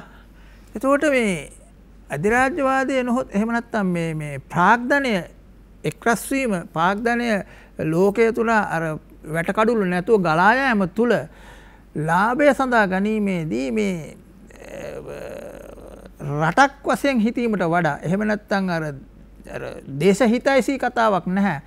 කම්පැනි එක අයිතිකාරක ලාභය සඳහා තමන්ගේ රට හරිය උගස් තියෙන තත්ත්වයට වෙලා. අපි දැක්කා ඒක අපිට ප්‍රශ්නයක් විතර නෙමෙයි. ඒක කොච්චර දුරට ගියාද කිව්වනම් 2016 ඇමරිකාවේ ජනාධිපතිවරණය 2020 ජනාධිපතිවරණයද අද හිටපු ජනාධිපතිවරයාට කියන්න වෙලා තියෙනවා මේ ඡන්දය හොරා කෑවා. මේ ඡන්දය දාලා තියෙනවා. සමහර තැන්වල 100%ක් ඡන්දය දාලා. හරිද? ඒතර මේවා වුණේ කොහොමද? ඒතර අපි අහුවා 2016 කේම්බ්‍රිජ් ඇනලිටිකා වැනි සමාගම් විසින් ඡන්ද හැසුරුවා. ඒතර මේ ලෝකේ මොකද ඇමරිකාවේ ඩෙමොක්‍රටික් පක්ෂය සහ රිපබ්ලිකන් පක්ෂයේදී අපේක්ෂකයා වෙච්චි ගියවර අපේක්ෂකයා වෙච්චි දැනට ජනාධිපතින ට්‍රම්ප් මහත්තයා කිව්වේ make again the great US great again කියලානේ. නැවත ඇමරිකාව නැවත ගොඩගමු කියලා. මොකද ඒක ඔහුට එහෙම උනේ ඇමරිකානු සියලු සමාගම් ලාභය සඳහා අඩු ශ්‍රමයේ අරගෙන චීනය වගේ රටවල් වලට අරන් ගියා. ඒතර අවසානයේදී මහා නිෂ්පාදන රාජ්‍යයක් විදිහට ඇමරිකාව පරිභෝජන රාජ්‍යයක් බවට විතරක් පත් වුණා. ඒතකොට මේක දැකලා තමයි මේ ධනේශ්වර ක්‍රමය තුල උනත් අර දේශීයත්වය ගැන හිතන වඩා ඇමරිකානු ගති විදියට හිතන ට්‍රම්ප් මහත්තයා මේ රට හදන්න ගත්තේ. එයාගේ පැත්තෙන් ගත්තොත්. ඒතකොට ඒ ධනේශ්වර ක්‍රමය තුල උනත් ලාභය සඳහා කටයුතු කරන සමාගම් විසින් තමයි මේ ඇමරිකාව සතුන්. ඒක තමයි ට්‍රම්ප් මහත්තයා එළියට යනකොට කිව්වේ මේ සැරේ යුද්ධයේ මේ ඡන්දය දිනුවේ ඉනර් ස්ටේට් එක කියලා. ඒ කියන්නේ තවත් රජයක් තියෙනවා මේක ඇතුලේ මේවා හසුරුවන. එතකොට මෙන්න ඉනර් ස්ටේට් එක කියන මේ ට්‍රම්ප් විසින් කියන මේ මහා බල සමාගම් තමා මුළු ලෝකෙම මේ තීන්දුව කරන්නේ. ඒතර අපේ රටේටත් මේ ඡන්දයටත් ගිය ඡන්දයටත් අපි දැක්ක කොහොමද මිනිස්සුගේ මනස වෙනස් කරලා වෙලා මහා මේ සමාගම් විසින් මිනිස් ලෝකේ වෙනස් කරලා බොරු වපුරලා අපි දන්නේ බොරුව පටන් ගත්තේ අපි කියනවා අර ගොබෙල්ස් තියරිය කියලානේ. එක දිගට කිව්වා. ඒතර ගොබෙල්ස් තියරිය එදා කියලා එන්න අවුරුද්දක් හමාරක්. හැබැයි අද කියලා හෙට වෙනකොට ඒක සමාජගත කරන්න පුළුවන්. ඒතර මෙන්න මේවැනි සමාජයක තුල තමයි වමේ ව්‍යාපාරය වැඩ කරනවා. හැබැයි වමේ ව්‍යාපාරයට මේ ඉන්න අපේ රටේ ඉන්න කවුරුරි කම්කරු පන්තිය විතරක් ගැන කතා කරලා අපේ රටේ කවුරුරි ධනේශ්වරය කියලා කියන කොම්පැනි එක එහෙම නැත්නම් අයිතිකාරයෙක්ට විරුද්ධව වැඩ කටයුතු කරන එක විතරයි ඒ වමේ ව්‍යාපාරය කියලා ගත්තාම ඒක අද වෙනකොට අද රටේ ඉන්න මිනිස්සු විසින් ඒක ප්‍රතික්ෂේප කරන තත්ත්වයට ඇවිල්ලා. හැබැයි මේ සියලු දේවල් සිද්ධ වෙන්නේ අර මම කියපු ඇමරිකානු මහා සමාගම් වල විසිලිකන් වැලි එකේ ඉන්න මහා සමාගම් වල තියෙන කතිපයාධිකාරීත්වයේ හිමි සමාගම් වල ලාභය සඳහා ලෝකයේම භාවිතා කිරීම සඳහා අවශ්‍යතාවය සඳහා කටයුතු කිරීම මත තමයි මේ අධිරාජ්‍ය විරෝධී අරගලය තුලින් තමයි මේ සමාජවාදී කළ යුත්තේ කියන එක බොහෝ දුරට ඈත් වෙලා තියෙනවා අද වමේ ඉන්න හුඟක් අයගෙන්.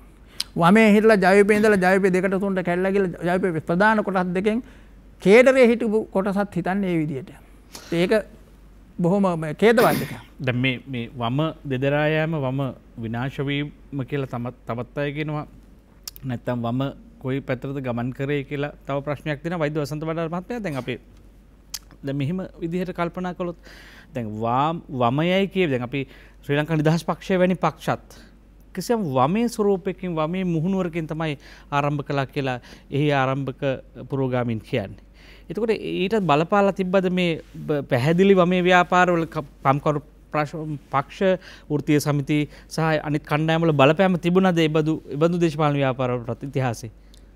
අනිවාර්යයෙන්ම ඒ කියන්නේ ශ්‍රී ලංකා නිදහස් පක්ෂය 1956 තමයි බණ්ඩාරනායක මහත්මයා බලයට පත්වන්නේ. එතුමා මේ 52 මැතිවරණයේදී එතුමාට ආසන 8ක් විතරයි හම්බෙන්නේ. එතුමා 56 ජයග්‍රහණය කරන්නේ. ඒ වෙනකොට විශේෂම මහා සංඝරත්නය මැදිහත් වීමෙන් සහ හිටපු අනගාരിക ධර්මපාලතුමාගේ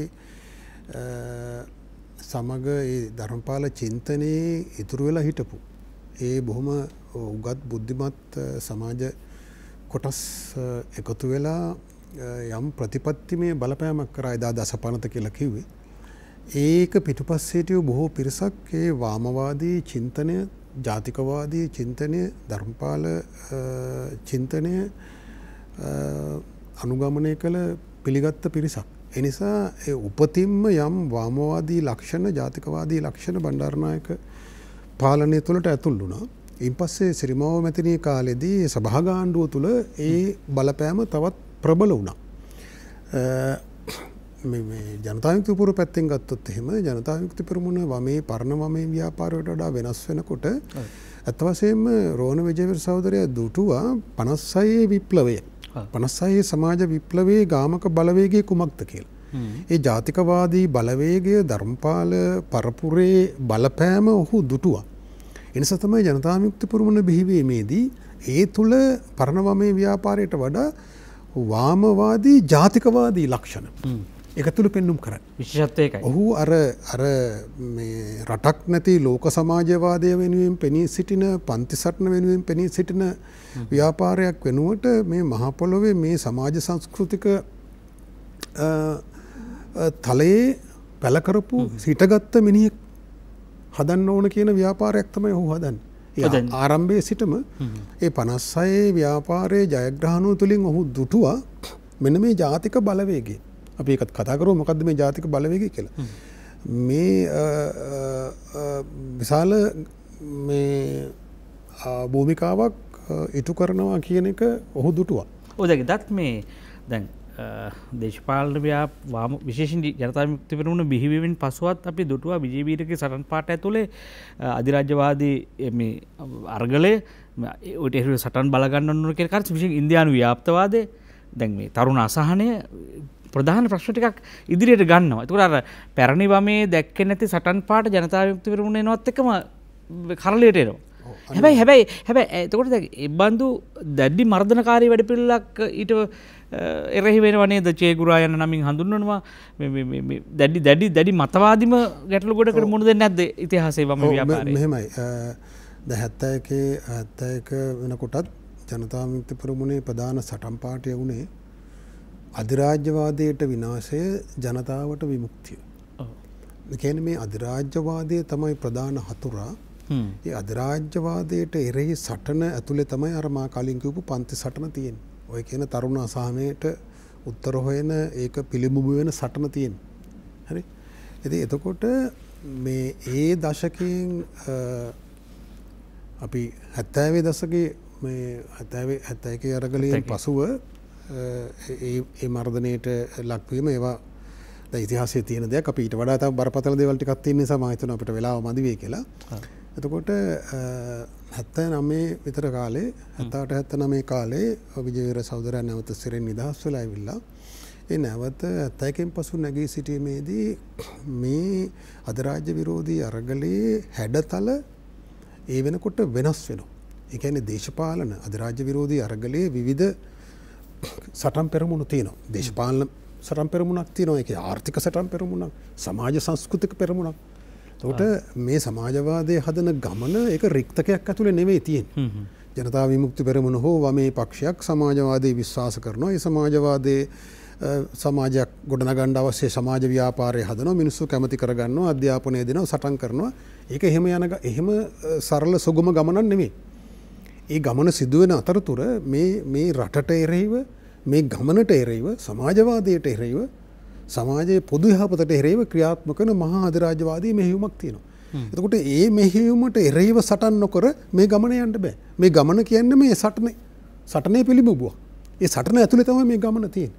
ඒ නිසා තමයි මේ 70 දශකයේ අගභාගයේ වෙනකොට මේ බෙදුම්වාදය අධිරාජ්‍යවාදීන් බෙදුම්වාදය බෙදාවෙන් කර පාලනය කිරීම අධිරාජ්‍යවාදී සමයේ ඉඳලා මේ උඩ රට පහත රට පවා ජාතිකත්ව අතර බෙදීම් කරලා තමයි මේ රාජ්‍ය සභාවට නියෝජිතව පව තෝරගත්තේ. ඒතර ඒ බෙදීමේ එක්තරා උච්චතම අවස්ථාවක් තමයි මේ බෙදුම්වාදී සන්නද්ධ අරගලය. ඒතර බෙදුම්වාදී සන්නද්ධ අරගලය ආරම්භ වුණාම ජනතා විමුක්ති පෙරමුණට තිබුණ සුවිශේෂී දැක්මක් සුවිශේෂී විග්‍රහයක් පරණ වමේ ව්‍යාපාරයට වඩා. පරණ වමේ ව්‍යාපාරයේ මේක දැක්කේ ජනවාර්ගික ප්‍රශ්නයක්. ස්වයංතීර්ණ අයිතිය සඳහා ස්වයංතීර්ණ අයිතිය කියන න්‍යාය යටතේ ඒ න්‍යාය පිළිගනිමින් ජනවාර්ගික ප්‍රශ්නයක් මේ ධනේශ්වර ක්‍රමයට එරෙහිව නැගී සිටින විමුක්ති අරගලයක් ආදී වශයෙන් බොහොම අපැහැදිලි විවිධ විග්‍රහයන් ඇතුළේ ඒකට සහාය දුන්නා. හැබැයි විජේවීර සහෝදරයා හරිම පැහැදිලිව විද්‍යාත්මකව මේක විග්‍රහ කරා මේක අධිරාජ්‍යවාදීන්ගේ කුමන්ත්‍රණයක්. මේ රට බෙදාවෙන් කරලා මේ රට අත්පත් කර ගැනීමේ කුමන්ත්‍රණය. LTT සංවිධානය එහෙම නැත්නම් දෙමළ බෙදුම්වාදී සන්නද්ධ ව්‍යාපාරය කියන්නේ අධිරාජ්‍යවාදීන්ගේ කුලි හමුදාවක්. ඒ නිසා මේක සමාජවාදයට හතුරු සටනක්. ඒ නිසා මේකට එරෙහි වෙන්න ඕනේ, මේක පරාජය කරන්න ඕනේ, මේ රට බෙදුම්වාදයෙන් ගලව ගන්න ඕනේ කියන දේශපාලන ස්ථාවරය එදා ඊටාම සුවිශේෂී දේශපාලන ස්ථාවරයක්. එතෙන් සිට ඒ විස්ථාවරය ඇතුලේ තමයි දැන් අපි වගේ ගත්තොත් මම හිතන්නේ අපි සමකාලීනව විශ්වවිද්‍යාලෙ හිටියේ මම පොඩි උදාහරණයක් කියන්නම් 79 වසරේ ගත්තොත් එහෙම 79 වසරේ ඔය ස්වයංතීර්ණ අයිතිය කියන සංවාදයේ සමාජයේ මතුවෙමින් තිබූ අවධියක්. ඒතකොට මා ශිෂ්‍ය සභාවේ වෛද්‍ය පීඨයේ නියෝජනය කරන නායකයා ලෙස අපි සමුළුවක් මේ සම්මන්ත්‍රණයක් සංවිධානය කරා ඉංජිනේරු පීඨයේ මේ ස්වයංතීර්ණ අයිතිය විග්‍රහ කරන. ඒකට ආවේ අපි ගෙන්නුවේ ලයනල් බෝපගේ කියන එදා ජනතා විමුක්ති පෙරමුණේ ලේකම්. තොර මා පුද්ගලිකව ගත්තොත් මා එදා සිටියෙත් ඒ මතවාදී. ඒ වැරදි මතවාදී. නමුත් ක්‍රමානුකූලව අපි රෝහණ විජේසහෝදර විශ්වවිද්‍යාලයට ආපු අවස්ථා කීපෙම අපි ඔහුත් සමග හැපිලා තිනවා. කෙසේ වෙතත් ඔහුට සිද්ධ වෙනවා මහ විශාල නිබන්ධනයක් කරලා ඔහු තහනම් කර සිටියේදී පක්ෂය ලෙස 85 අවුරුද්දේදී මේ න්‍යායාත්මක ගැටලුව ලියන්න. මේක ඔහු බොහොම සාර්ථකව ඒ ශාස්ත්‍රීය නිබන්ධනයෙන් පෙන්වා දුන්නා. මේක ශ්‍රී ලංකාවේ ඉතිහාසයේ අවසානයේ බවට පත් වෙනවා. මේ අධිරාජ්‍යවාදී කුමන්ත්‍රණයට ගොදුරුනොත්. සමේ බෙදුම්වාදයට එරෙහි සටන අධිරාජ්‍ය විරෝධී අරගලයේ ප්‍රමුඛතම දේශපාලන සටන ලෙස ඔහු නම් කරා. ඊට අනුව පක්ෂයේ මේ ක්‍රියාමාර්ග සංවිධාන ව්‍යුහය පව වෙනස් කළා.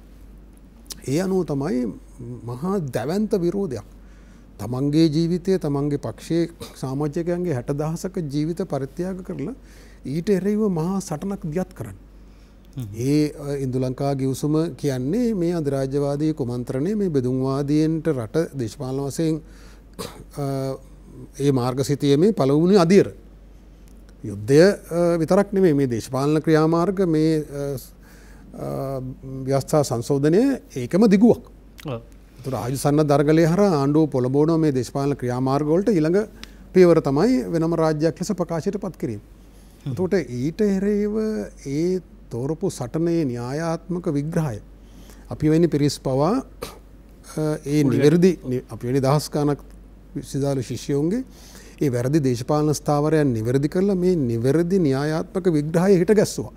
ඔහුට ඒක වැරදුනා නම් මම කලින් කිව්වා ඔහුට ඒක කරන්න බැරි වුණා නම් නායකයෙක් ලෙස ඔහුගේ තිබුණේ මහා පෞරුෂය දැනුම් සම්භාරයේ දැක්ම ඒ අප්‍රතිහත ධෛර්යය යමක් අත් නොහැර ඒ පසුපස හඹා යාමේ ධෛර්යය නිසා තමයි ඔහුට මේ න්‍යායාත්මකව නිවැරදි තැන තමන්ගේ පක්ෂය සහ මේ රටේ ජනතාවගේ අති බහුතරයක් හිටගස්සවන්න පුළුවන් වෙන්නේ. ඒක කරන්න බැරි වුණා නම් මාර කලින් කිව්වා වගේ අපි තවදුරටත් ඒ ගැන කතා කරමු කොහොමද වෙන්නේ කියලා. අද වෙනකොට මේ රට දෙකට බෙදිලා එමනම් මහින්ද රාජපක්ෂ මහත්මයාට ගේ කාලේ කරන්න යුද්ධයක් ඉතුරු වෙන්නේ නැහැ. ඊට බොහෝ කාලකට පෙර මේ රට බෙදාවින් වෙනවා. ඉතින් ඒ නිසා අපි ඒක ගැනත් පොඩ්ඩක් විශේෂයෙන් කතා කරමු ගමගේ මැතිතුමා. මේ විජේවීර තරිතේ සුවිශේෂී බවත් අපිට කතා කරන්න ඕනේ නායකත්ව පෞරුෂය. ඒ සුවිශේෂී බව අපි ඉදිරිදි කතා කරමු. අද සහ වාමාංශික දේශපාලන ව්‍යාපාරය පිළිබඳව කතා බහ කරමින් ඉන්නේ. මේ කාරණේදී අද දේශපාලන අපේ මේ මුණ දෙන දේශපාලන තත්ත්වයන් ටික සහ වාමාංශික ව්‍යාපාරයේ වාමාංශික දේශපාලන ඉතිහාසය මේ කාරණා ඔබට දැන් වැදගත්. ඔබ අලුතෙන්ම ඡන්ද දීලා රටක් හදනවා, ආණ්ඩු හදනවා, නායකයෝ හදනවා. හැබැයි ඒව හදන්නේ මේ රටේ ඉතිහාසය ඇතුලේ මේ හැදිලා තියෙන්නේ. නිසා මේ රටේ ඉතිහාසය දැන ගැනීම අනාගත දේශපාලන දිශාව වෙනස් කිරීමේදී අතිශය වැදගත් වෙනවා කියලා අපි කල්පනා කරන්නේ. මෙතන සිට අපි ඔබට 066 22 83 689 විවෘත කරනවා. 066 22 83 689 ඔබට මැදිරියට එන්න පුළුවන්. වෛද්‍ය සුමිත් වන්දරච්චි මහත්මයා දැන් දේශපාලන වාමාංශික දේශපාලන ඉතිහාසයේ කැපී පෙනෙන අරගල දෙකක් තියෙනවා. ඒ කියන්නේ නෙගටිව් දෙකක් තියෙනවා. තමයි 71 නෙගටිව් සහ 89 නෙගටිව්. දැන් මේ විවේක තදබල විවේචනයක් තියෙනවා. දැන් මේ වාමාංශික දේශපාලනයේ කියවූ සැනින්ම අපිට අපි සුළු වාමාංශික පක්ෂ දුටුවා ඉතිහාසයේ. හැබැයි ජනතා විමුක්ති පෙරමුණගේ මහා සංවිධානයක් තුමකගේ මහා සලකුණක් කැපී පෙනෙන චලනයන් දෙකක් කරනවා 71 89. ඒ නිසා මේ බොහෝ දෙනෙක් කියන්නේ මේ සමාජවාදී සිහිනේ මේ ධනමාධ්‍ය තුලේ හඹා යාම බොහොම නිෂ්ඵල වැඩක්. ඒ නිසා ඒක කැරලි දෙකකින් ඔප්පුණා. ඒක තවදුරටත් යථාර්ථයක් නෙවෙයි කියන මතවාදයේ තදබල ලෙසට ගේන ඔබතුමා මොකද හිතන්නේ සම්බන්ධව? මෙහෙමයි. අරගලයක් දිනා ගැනීමකින් තොරව ජීවිත විනාශයකින් වෙනස් වීම වෙලා තියෙන්නේ මේ රටේ හෝ ලෝකයේ ඔය අරගල දෙක විතරක් නෙවෙයි.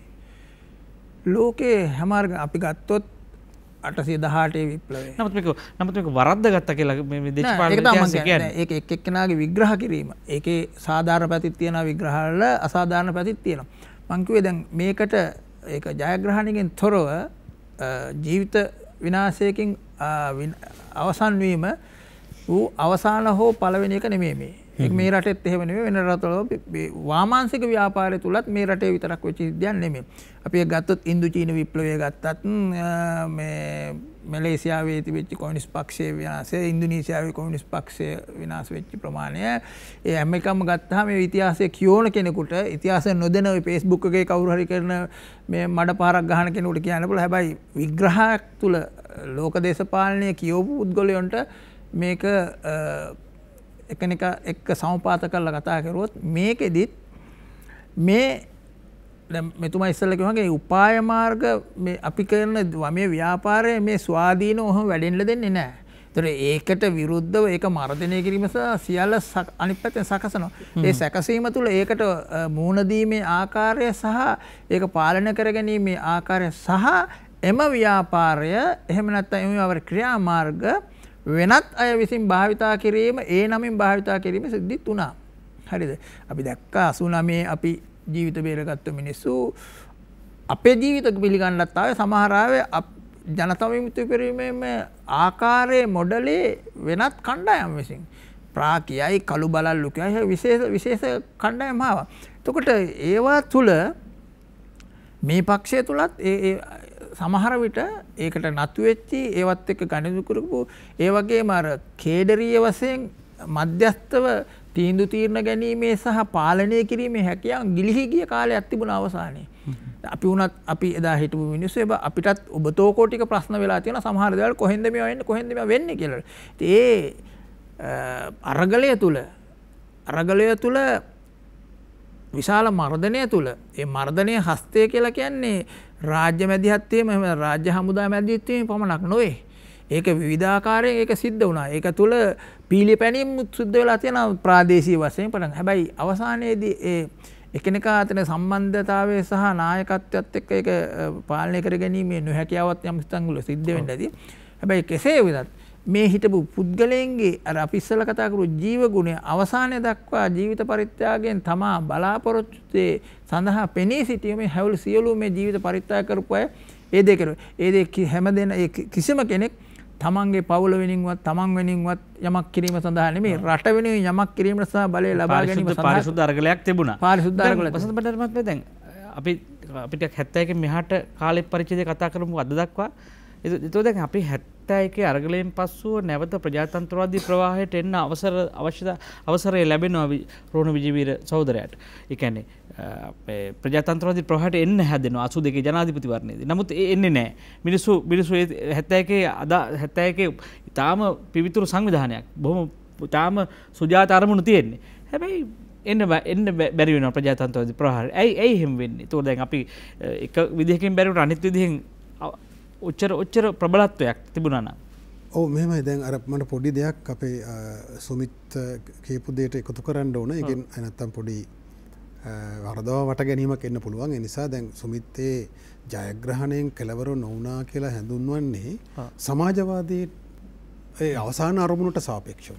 හරි මේ අරගලයෙන් සමාජවාදී සාජ්‍යයක් ගොඩනගන්න බැරි වෙනවා. සමාජවාදී මේ ඒ 71 89 ඒ ආයුධ සන්නද්ධ ප්‍රචණ්ඩ අරගලය තුලින් සමාජවාදය ගොඩනගන්න බැරි වෙනවා.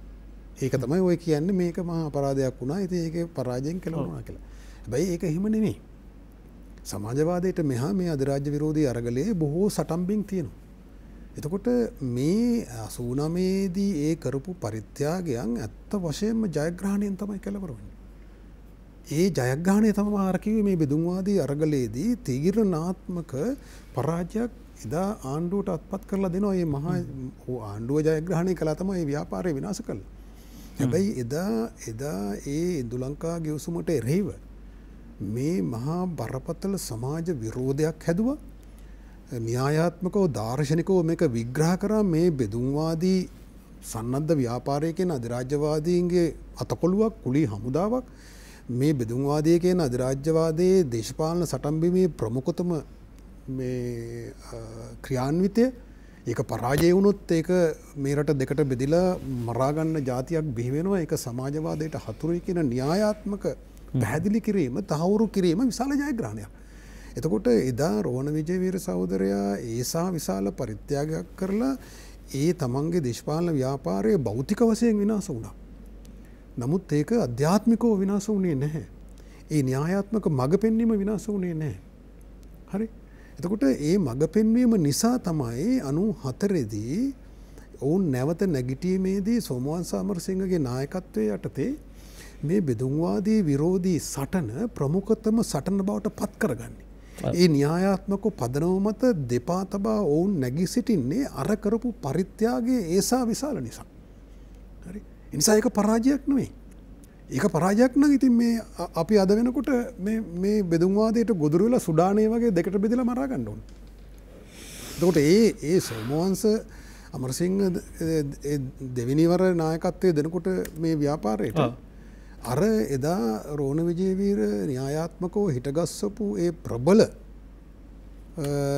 ස්ථානය ඒකේ ප්‍රබලත්වය හරි ඒක අධ්‍යාත්මිකවත් බරපතල ඒ කරපු පරිත්‍යාගයත් එක්ක ඒකට සාපේක්ෂව ඒක පාවා දෙන්න බෑ. ඒ නිසා ඒ සටන ප්‍රමුඛතම සටන බවට පත් වෙනවා. ඒ සටන ප්‍රමුඛතම සටන නොවුණා නම් 94 නැගිටීමෙන් පසුව 2002 අර රනිල් වික්‍රමසිංහ මහත්මයාගේ තාවකාලික ආණ්ඩු යෝජනාව පරාජය කරන්න උවමනාවක් ඇති වෙන්නේ නැහැ. එහෙම න්‍යායාත්මකව ඒක තේරුම් ගන්නේ නැහැ. වමේ පක්ෂ වලට එදා වැරදුනා වගේ එහෙනම් වරදිනවා. එහෙම වැරදුන් නැති නිසා තමයි මේ සුඩානයට හදපු සැලසුම අපේ රටේදී පරාජය කරන්න පුළුවන් වුණේ. එහෙම නැති වුණා නම් එදා රෝණ විජේවීර ඒසා විශාල පරිත්‍යාගයක් කරලා මේ සටන එක්තරා විදියක න්‍යායාත්මක ජයග්‍රහණයකින් කෙලවර තමන්ගේ ව්‍යාපාරයේ භෞතිකව විනාශ වුණත් කෙලවර කරපු නිසා තමයි මේ දෙවෙනි සටනේදී ඒක ජයග්‍රහණයෙන් අවසන් වෙන්නේ. ඊටවසේම රෝණ විජේවීර සහෝදරයා පිටකොටුවේ බෝධිය අසලින් ශ්‍රීමාවෝ බණ්ඩාරනායක මැතිනියත් එක්ක ආරම්භ කරපු සටන තමයි මහින්ද රාජපක්ෂ සහ ගෝඨාභය රාජපක්ෂ මහත්මයාලා නන්දි කඩාල වලින් අවසන් කරන්නේ. ඒ සටන එදා ආරම්භ කරේ නැත්නම් ඔවුන්ට අවසන් කරන්න සටනක් ඉතුරු වෙන්නේ නැහැ. එහෙනම් ඊට මෙහා තැනකදී මේ රට දෙකට බෙදෙනවා. හරි. එහෙනම් මේක යුද්ධයකින් බේරන්න හම්බෙන්නේ නැහැ. ඉතින් මෙන්න මේ න්‍යායාත්මක පැහැදිලි කිරීම මේ රටේ තාම ඇත්තටම ගැඹුරින් සිද්ධ වෙන්නේ නැහැ. අපි මේ කුඩා වෙලාවකදී කියන්න තමයි. අපි මට හිතෙනවා දැන් මේ දැන් අපි මේ රට පිළිබඳව කිසියම් අදහසක් ඇති කර ගැනීමේදී ඔබේ රටේ මගේ රටේ අපේ රටේ දේශපාලන ඉතිහාසය ඔබට කියව ගන්න පුළුවන් නම් න්‍යායාත්මකව මොහොතක් නැවතිලා මේ අපි ගොඩාක් පාවෙන තොරතුරුත් එක්ක දැන් ජීවත් වෙන්නේ සැහැල්ලු බර නැති තොරතුරු බොහොමයක් අපි ළඟ තියෙනවා. හැබැයි අපිට මේ තොරතුරු පිරුණු ලෝකයක් ඇතුලේ අපේ ඓතිහාසික දේශපාලන හැඩගැසීම් හැසිරීම් ටික අපිට හරියට නිශ්චිතව අපේ විග්‍රහයට හසු කරගන්න බැරි වුණොත් අපේ මනසට ගෝචර වුනේ නැත්නම් අපිට මේ රටේ අනාගතය ගැන කිසිසේත් හිතා ගන්න බැරි වෙනවා. ඒ නිසා අපි මේ සාකච්ඡාව ආරම්භ කරන්නෙම මේ අද දවසට ඉවර කරන්න නෙවෙයි. හැබැයි අද දේශපාලනකව අපි විඳින ප්‍රශ්න ඇතුලේ එදා මේ ප්‍රශ්නවල ස්වරූපයන් ඒ කොටස් එම ආකාරයෙන්ම පවතිනවා. නිසා මේ සටන නැත්තම් මේ අධිරාජ්‍ය විරෝධී අරගලය තවදුරටත් මුවහත් කරගන්න පන්නරය තියාගන්න අපිට මේ ඓතිහාසික කියවීම වැදගත්. ඒ නිසා අපි ඊළඟ විරාමයට යනවා. රැඳී සිටින්න. අද සහ වමාංශික දේශපාලන ව්‍යාපාරයේ කතා බහ කරමින් ඉන්නේ. අපි ගිහලා යන කෙටි විරාමයකට. අද සහ වම කියලා කියන්නේ වාමාංශික දේශපාලන ව්‍යාපාරය. අපි දන්නවා අපි වමේ අය කියලා බොහෝ දෙනෙක් කියන්නේ. අපි පැරණි වම. දැන් මේ වගේ ඉතිහාසයේ අපි දැන් අද අහන්න නැති අපිට ගෝචර නැති වචන බොහොමයක් තිබුණා භාවිතේ. පන්ති සටනක් තිබුණා. පන්ති සටන ඇතුලේ මිනිස්සු බොහෝ ක්‍රියාත්මක වුණා. සුවිශේෂී වූ අරගල තිබුණා තරුණයාට. තාරුණ්‍ය වෙනත් මුවහත් වුණා. කිසියම් ආකාරයක තරුණයාට කිසියම් දේශපාලන වගකීමක් රටක් තුල තියෙනවා කියලා තරුණයා තේරුම් ගත්තා. හැබැයි අද තරුණයා එදා තරුණයා හරි වෙනස් වගේ තියෙනවා. අපි හොරණින් ජයසිරි මහත්මයා ඔබ ළඟට එන්නේ අයිබෝන් ඔබට. අයිබෝන් ගමගේ මහත්මයා ඒ වගේම අපේ බණ්ඩාර මහත්මයාටයි අනිකුත් මහත්මයාටයි අයිබෝන් කියා ගෙමින් මම මේ ගමගේ මහත්මයා මේ වසන්ත බණ්ඩාර මහත්මයා කිව්වා වගේ මම විල්මා විරුවන්ට ගෞරව කරනවා තීර්ථ නම ප්‍රණාමය පුද කරනවා. ඒගොල්ලෝ බොහොම පරාක්‍රමී පිරිසක්. ඒකට මගේ රටවැසියෙක් ඇටියට මම ඒගොල්ලන්ට ගෞරව කරනවා. මොකද අභ්‍යන්තර තුවාල 100 ගාණක් තියෙද්දි දාස ලියනාරච්චි වගේ නීතිඥවරු ඒ සටන පාවා දෙන්නේ නැතුව මැරිලා වැටිච්ච විදිය සහ තවත් ඒ හා සමාන පිරිසක් ලේ වලින් මේ රටේ බිමට ලේ පතිත කරලා තමයි ඒගොල්ලෝ මේ කිය සමාජවාදය වෙනුවෙන්. ඕකේ රදලවාදය, වැඩවසම්ගය, අධිරාජ්‍යවාදීන්, ධනවාදීන් මේගොල්ලෝ ඊටාම හරි සූක්ෂමයි. හරිම දක්ෂයි. මට තේරෙන්නේ ජනතා විමුක්ති පෙරමුණේ කැරලි දෙක සහ උතුරේ LTT සංවිධානය ආරම්භ කරපු විමුක්ති අරගලයේ කියන ඒවා මේ ලෝකිකත් ගැන කතා කරනකොට වඩා මම කැමති ලංකාව ගැන මට අදහසක් ගන්න වසන්ත බණ්ඩාර මහත්තයාගෙන් සානිකුත් මහත්තයාගෙන් මේ බිම් මට්ටමේ මහ පොළවේ දේශපාලන යථාර්ථය තරුණයන්ගේ සිතුම් පැතුම් මේ විප්ලවීය නායකයන් තෝරාගත්තු නැති නිසාද මේ සටන අතරමඟදී විනාශ වුණේ එකක්. මොකද ජනතා විමුක්ති පෙරමුණේ අරගලයට වැඩි වශයෙන්ම සම්බන්ධ වුණේ උගතු. උසස් පෙළ සමත් විශ්වවිද්‍යාල ශිෂ්‍යෝ ආදි වශයෙන් බොහොම තාම සුළු ප්‍රතිශතයක්මයි ගම් මට්ටමේ තරුණයෝ හිටියේ. ඔව්. එතකොට ධනවාදීන් මේ වෙනකොට අපේ රටේ මේ පත් වෙන ආණ්ඩු මාවියම් මාරුවට එන කණ්ඩායම දිහා සූක්ෂමව බලනකොට අපිට තේරෙනවා ඒගොල්ලෝ ඉතා සූක්ෂමව බිම් මට්ටමේ තරුණ සිතුම් පැතුම් ග්‍රහණය කරගෙන උදාහරණයකට විප්ලවීය සංස්පර්ශ වලින් නිකුත් කරන පත්තර ගත්තහම ගමගේ මහත්තයා එකවර කියවලා තේරුම් ගන්න අමාරුයි. පංචතන්ත්‍රය කියවනවා වගේ. හරි අමාරුයි. දැන් අපි නිකන් අනිත් ජාතික පුවත්පත් ගත්තම ඒක බොහොම එකපාර කියනකොට මිනිස්සුන්ට තේරෙනවා. ඒගොල්ලෝ ඒක අඳුර ගන්න නැතුව මේ තරුණයන්ට මේ හඬ ගෙනිච්චේ නැති නිසා හරියට ගෙනිච්චේ නැති 89 88 ඔය ඉන්දු ලංකා කිව්සුම එනකොට රෝණ විජේවීර මහත්තයාගේ දායකත්වයේ සිරිමාව මැදිනියගේ දායකත්වයේ වගේම රණසිංහ ප්‍රේමදාස මහත්තයාගේ ඇතුලේ ධනවාදී කඳුරේ ඉඳලා කරපු අරගලයේ සූක්ෂම අරගලයක් බලපෑවා. ඒ කියන්නේ එතුමා දිනන්නේ 88 ජනාධිපතිවරණයේදී. ඉතින් අපේ මේ තරුණයන්ට මේ කතා කරන්න බැරි කමද දැන් අද වෙනකොට ජනතා විමුක්ති පෙරමුණ ආසත් තුනයි. ඒගොල්ලෝ මේ න්‍යාය හරියට කියනවා කතා කරනවා. අද නම් මට තේරෙන්නේ නැහැ මොන දේශපාලනයත් ජනතා විමුක්ති පෙරමුණේ දෝලණය වෙන්නේ කියන එක. මේ බිම්මට්ටමේ අයට මේක කියපුනේ දැන් දෙනින්ගේ පිළිරුව කලල ඇදගෙන යන්නේ සමාජවාදයේ රාවඩපු මිනිස්සුමයි. ඒ පරම්පරාවෙන් එන අය. ඊබාවේ අයියා මල්ට දීලා යනවා.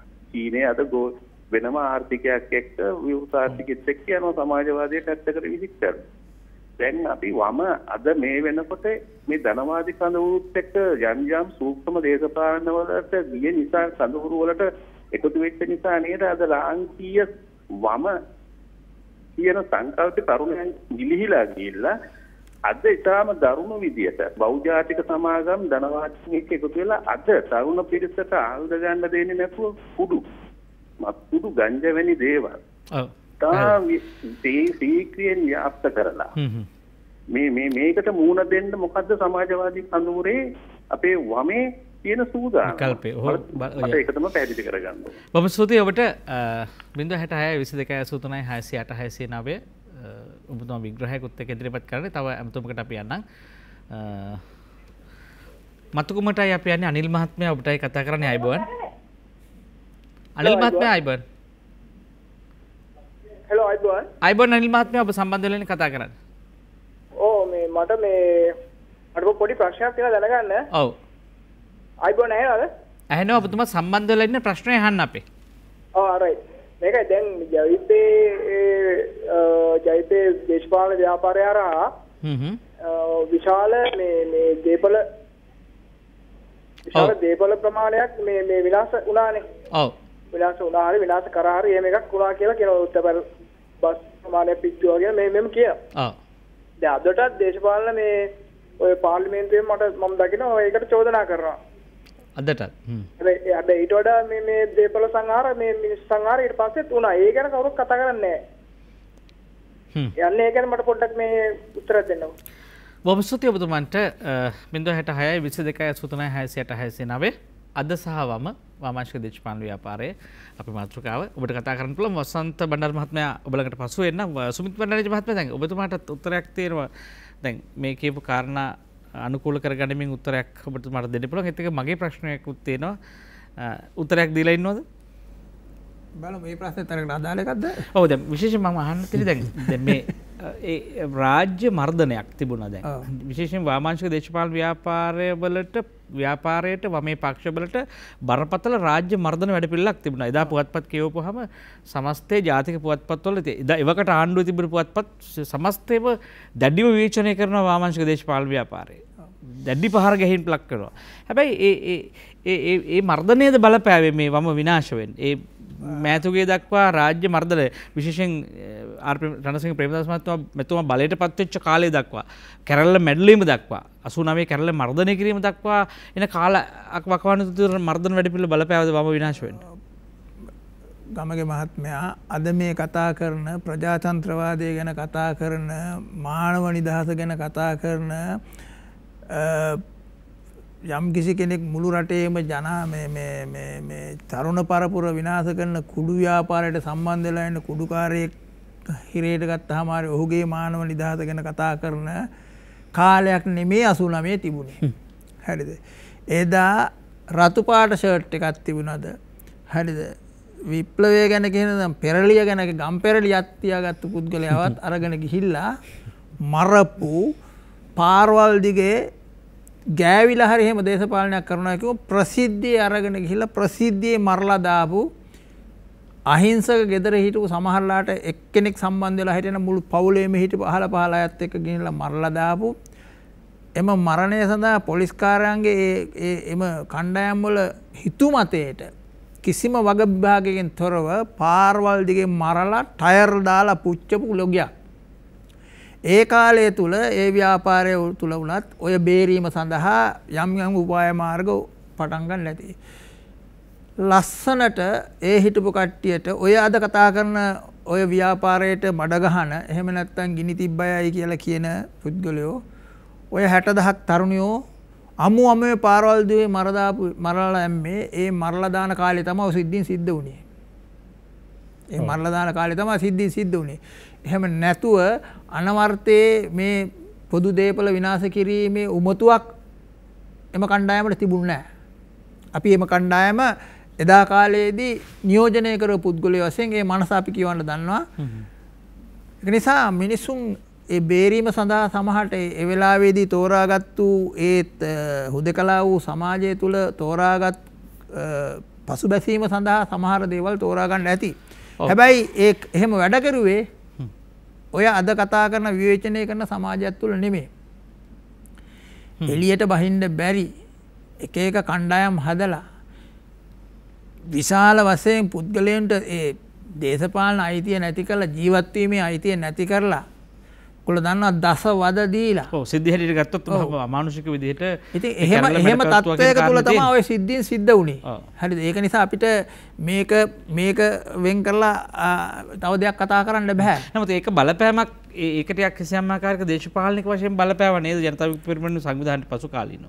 ඒ මර්ධනය සහ ඊට ඇතිවෙච්ච බය දැන් JVP කාර්යයක් වගේ කියන ජේගුරයා කල්ලිය එහෙම නැත්නම් මේ විප්ලවකාරය විප්ලවවාදියා ඔබතුමායි කිව්වා මේ මනෝභාවය දේශපාලනික මනෝභාවය බලපෑවේ නැද්ද මේ දේශපාලන ඉතිහාසයට?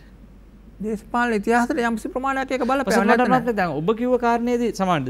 ඔබ කිව්ව කාරණේදී දැන් ඔබ තුමන් කියනවා දැන් කිසියම් යුද්ධයක් පටන් ගන්නවා අරගලයක් පටන් ගන්නවා පිටකොටදී පටන් ගන්නවා මේ සිරිමා බණ්ඩාරනායක සහ මේ රෝණ විජේවීර සහෝදර. දැන් මේ අරගලේ තමයි මේ ඉවර කරන්නේ මේ යුද්ධයත් එක්ක. ඒ කතාව මම කැමති ඒ කතාව ඇතුළාන්තයට යන්න. මොකක්ද ඒ කතාව? මොකක්ද අරගලේ? මොකක්ද ගමන් මඟ?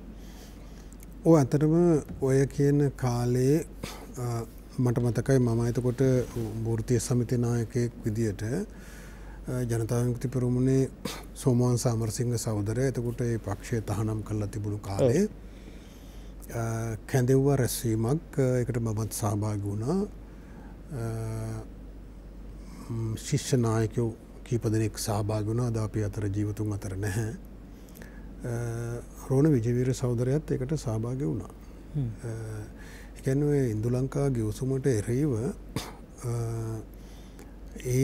ඒකට ඒ විරෝධී ජන අරගලයක් මතු කරන්න ඕන ඒකට එරෙහිව කියන එක ඒ න්‍යායාත්මක පදනම ඉතා පැහැදිලිව මම තේරුම් ගත්තේ රැස්වීමේදී. මොකද ශිෂ්‍ය නායකයෝ එදා ජනතා විමුක්ති පෙරමුණේ ශිෂ්‍ය ව්‍යාපාරයට විරෝධතාවයක් කරන එක මහ ලොකු දෙයක් නෙවෙයි. ශිෂ්‍යෝ දහස් ගණනක් පාරට බස්සලා විරෝධතා පෙළපාලි තියන්න පුළුවන්. එතකොට 87 මේ ජුනි මාසයේ මහා විරෝධයේදී මේ ප්‍රශ්නය සාකච්ඡා කරාම වෘත්තීය සමිති කාර්යභාරය වෙනත් පොදු සංවිධානවල ශිෂ්‍ය ව්‍යාපාරයේ ශිෂ්‍ය හිටිය මනස තමයි මේක අපිට සුළු දෙයක්. මේ අපිට ශිෂ්‍යෝ පාරට බස්සලා මේ විරෝධය කරන්න පුළුවන්. හැබැයි එතෙන්දී රෝහණ විජේසවරයා ඉතා න්‍යායාත්මකව පැහැදිලි කරන්නේ නැහැ. මේක ශිෂ්‍ය අරගලයක් නෙමෙයි. මේක මහා සමාජය නැගිට්ටවන අරගලයක් බවට පත් වෙන්න ඕන.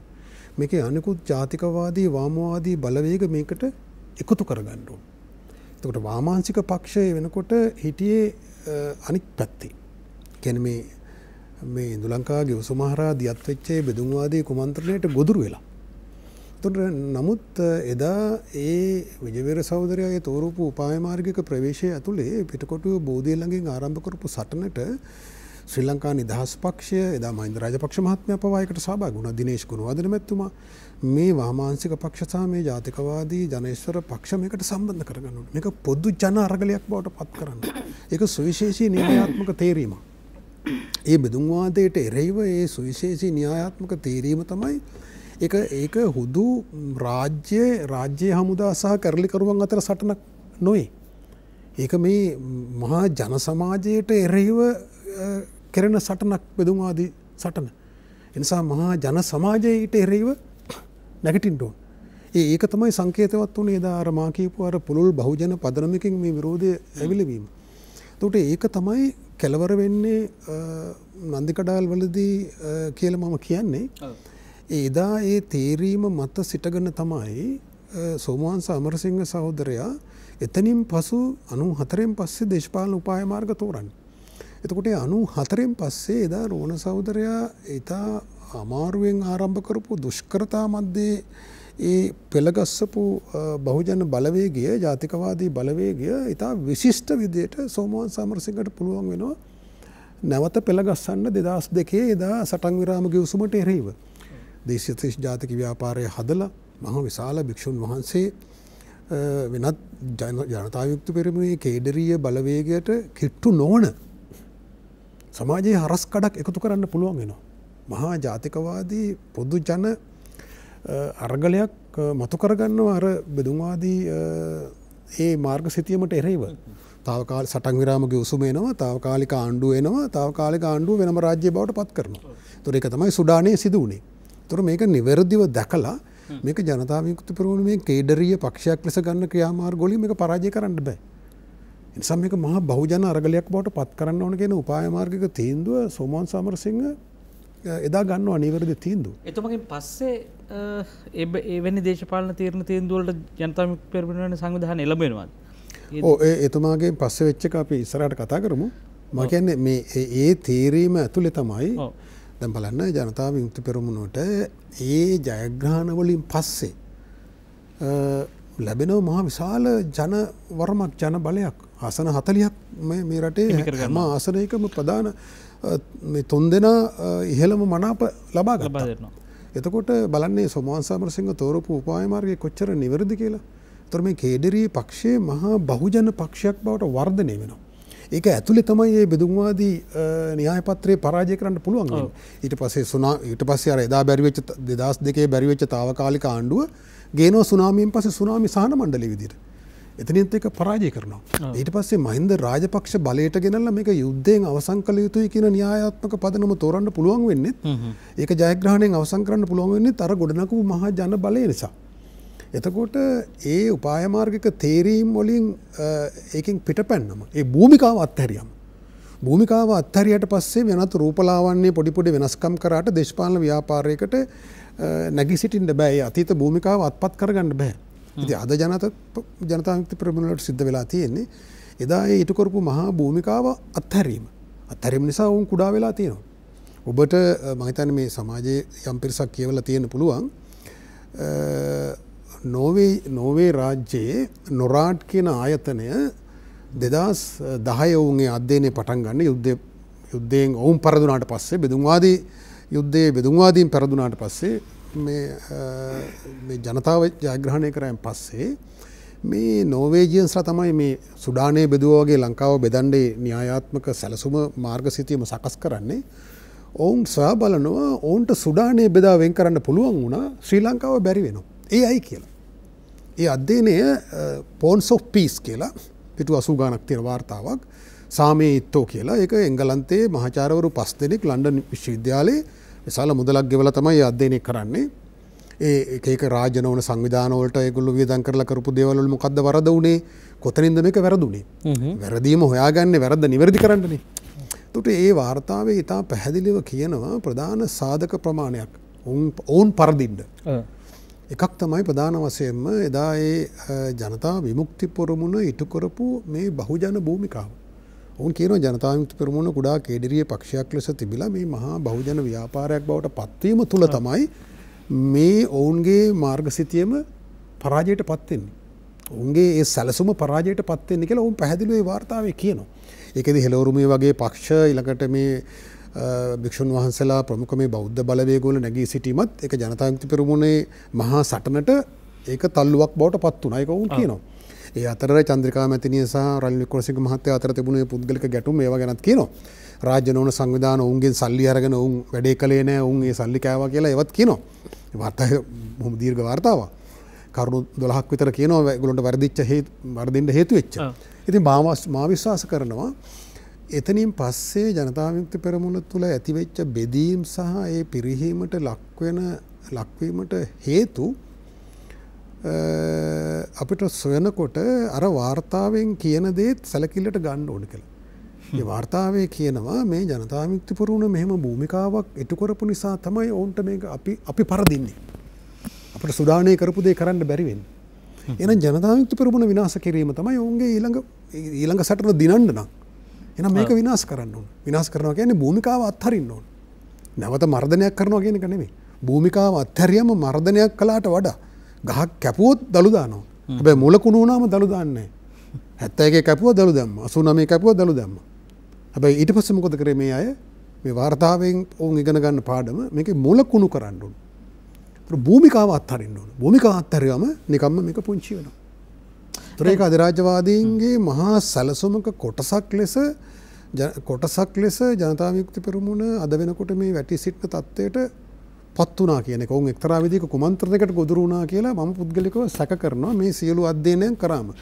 එදා ඊට කළ භූමිකාව ඒක මම සාක්ෂිකාරයෙක්. අද ඊට කරන භූමිකාවේ අතර තියෙන මේ මහා හිදස. දැන් ඒතකොට වම කියන කාරණේදී ජනතා විමුක්ති පෙරමුණම නෙවෙයිනේ. තවත් වාමාංශික පක්ෂ ගැන බොහෝ වාමාංශික නායකයෝ හිටියා. විශේෂයෙන් මට ඇමතුමකට යන්න ඉඩ දෙන්න. අයිවන් ඔබට ආනන්ද මහත්මයා කොයි පළාතෙන්ද? නෑ මම මේ නන්දන මහත්මයා දුණගහ ගල්මුකලන්නේ. ඔව් කතා කරමු. ඔව් මහත්මයා මෙහෙමයි 94 ඒ කියන්නේ දීප්තනෙන් පස්සේ 94 නැවත පිවිදීමේ ඉඳලා මම සෑහෙන කාලයක් ජනතා විමුක්ති පෙරමුණට සම්බන්ධ වෙලා හිටියා. අදටත් මේ මතවාදී ඉන්නේ අපි දැක්ක ඇත්තම කිව්වා පිටුල් කස්තෝ වාගේ ඒ වාගේ නායකයෙක්. ඒගුර වගේ නායකයෙක්. ඒ වාගේ ආණ්ඩුවක්. ඒ වාගේ විශාල මේ අනාගත රාජ්‍යයක් අනාගත මේ ඒ වගේ පරමාදර්ශී රාජ්‍යයක් අපේ හිතේ තිබුණා. ඒ හැම මම හිතන්නේ ජනතා විමුක්ති පෙරමුණ පුහුණු දේශපාලනයක් නම් කරේ නැහැ. නැති නිසා තමයි 2005 රට ගැන හිතලා ජාතිය ගැන හිතලා මහින්ද රාජපක්ෂ මහත්තයාට අගමැතිකම දුන්නේ. ඊට පස්සේ 2010 දී අරගල කළේ රට ගැන හිතලා සරත් පොඩ්ඩයි මහත්තයා ඡන්දෙ ඉල්ලන්නේ. මහත්ලාටම පොදුවේ රට ගැන හිතුවේ. පුළුල් හැඟීමකින් වැඩ කරේ. අටු පරමාර්ථ තිබුණේ නැහැ. නමුත් ඒ හරහා බලයටපත් වෙච්ච නායකයෝ අතිශය පෞද්ගලික විදියට තමුගේ පෞල් පරම්පරාවල් ගොඩනගාගෙන තමුගේ ප්‍රතිරූප ගොඩනගාගෙන ඒ ජනතා විමුක්තියට පයින් ගැහුවා. කෙලෙහි ගුණ සැලකුවේ නැහැ. ඔවුන් විනාශ කරා.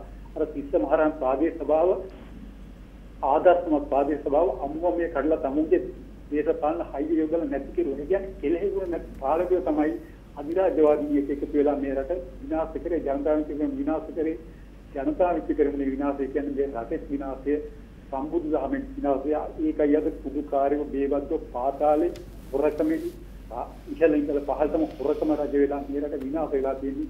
සෝහන් එදිරිය වගේ බෝධිසත්වයන් මම කියන්නේ පෙරුම් කරන බෝධිසත්වයෙක් වගේ බෝධිසත්වෝ මරලා දාලා විනාශ කරලා ඒ යුද්ධ දිනුවා. ඒක අපූර්වයි. ඒක සැලකීමක් තියෙනවා ජනතා විමුක්ති පෙරමුණට නැහැ. එක පුද්ගලෙක් ගිනුමට දාලා සරත් පොන්සේක මහත්තයා වැලිකඩ ගිහිල්ලා දැම්ම මේ උච්ච සැලකීම් බලද්දී අපි ජනතාවට විතරක් ඒකේ කලකුණයක් නොදැක්වීම ගැන පුදුම වෙන්නේ නැහැ. මේ වගේ අම්මන්න උච්ච පාලකයෙක් ටික රටක ජීවත් වෙන එක මට නම් පිළිකුල් මාත්‍යා මම අද හිතන්නේ මෙච්චරයි මම මේ කරුණාවෙන් කියන අද හිතන්නේ අපිට රට හදන්න බෑ අපිට ලෝකේ හදන්න බෑ බුදුරජාණන් වහන්සේගේ ධර්මය අනුව අපි හැදිලා මේ ජරා සමාජයෙන් අයින් වෙලා නිවන් මගට යන එක තමයි කරන්න තියෙන්නේ.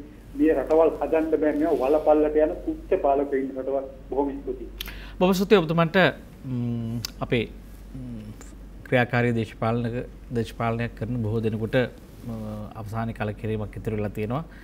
එනිසා ඔබතුමාට විතරක් නෙමෙයි සංවේදනා බොහෝ දෙනෙකුට තියෙනවා. 066 22 83 669 ඔබට අපි ආරාධනා කරනවා. සුමිත් මහත්මයා ඔබ ළඟට එන්න. දැන් බොහෝ දෙනෙක් කතා කරනවා ඇයි වමට වැරදෙන්නේ කියලා. දැන් වම කියන්නේ ජනතා විමුක්ති පෙරමුණ විතරක් නෙවෙයි. තවත් සෙසු පක්ෂ හිටියා.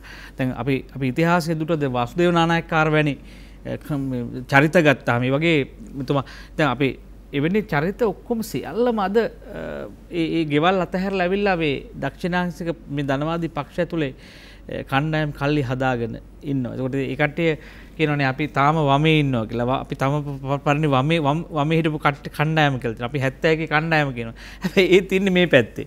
මොකද්ද මේ වෙනස? මොකද්ද මේ හඳුනා ගැනීම? මොකද්ද මේ ඒක මම දකින්නේ එහෙමයි. දැන් පුද්ගලයෙක්ගේ ජීවිතයේ හෝ ආයතනයක ජීවිතයක් ප්‍රමාණයක් තියෙනනේ කාලයක් කාල පරාසයක් තියෙනවානේ. ඒතර දැන් එක්කෝ පුද්ගලයෙක් යම්සි දෙයක් බලාපොරොත්තුවෙන් කරන සටනක හෝ අරගලයක සමස්ත අරගලයේ ජයග්‍රහණය කිරීම සඳහා පෙනී සිටිලා අවසන් කරන්න ඕන. එහෙම නැත්නම් පෙරදුණු හෝ අර්ධව ජයග්‍රහණය කරපු අරගලයක එහෙම නැත්නම් පසුබෑ පුද්ගලයෙකුට අර මහත්මයා කිව්වා වගේ සියල්ල අතහැර දාලා පැත්තකට වෙලා ඉන්න පුළුවන් එකක්. එහෙම නැත්නම් තමන් ජීවත් වෙන්නේ තව බොහොම කොටි කාලයයි. ඒ කාලය තුල තමන් විශ්වාස කරපු දේ සියල්ල සාක්ෂාත් කරගන්න බැරි වුණත් යම්කිසි කොටසක් හෝ බලපෑමක් කරලා කරගත හැකියි කියලා හිතන කට්ටිය යම්කිසි ප්‍රමාණයක් ඇති. තව කට්ටිය මේ සියල්ල අතහැරලා දාලා වනගත වුණා අර මහත්තයා කිව්වකට. තව කට්ටිය සුළු කොටසක් ඇති නෑ. ඉතින් මේක කරන්න බෑ.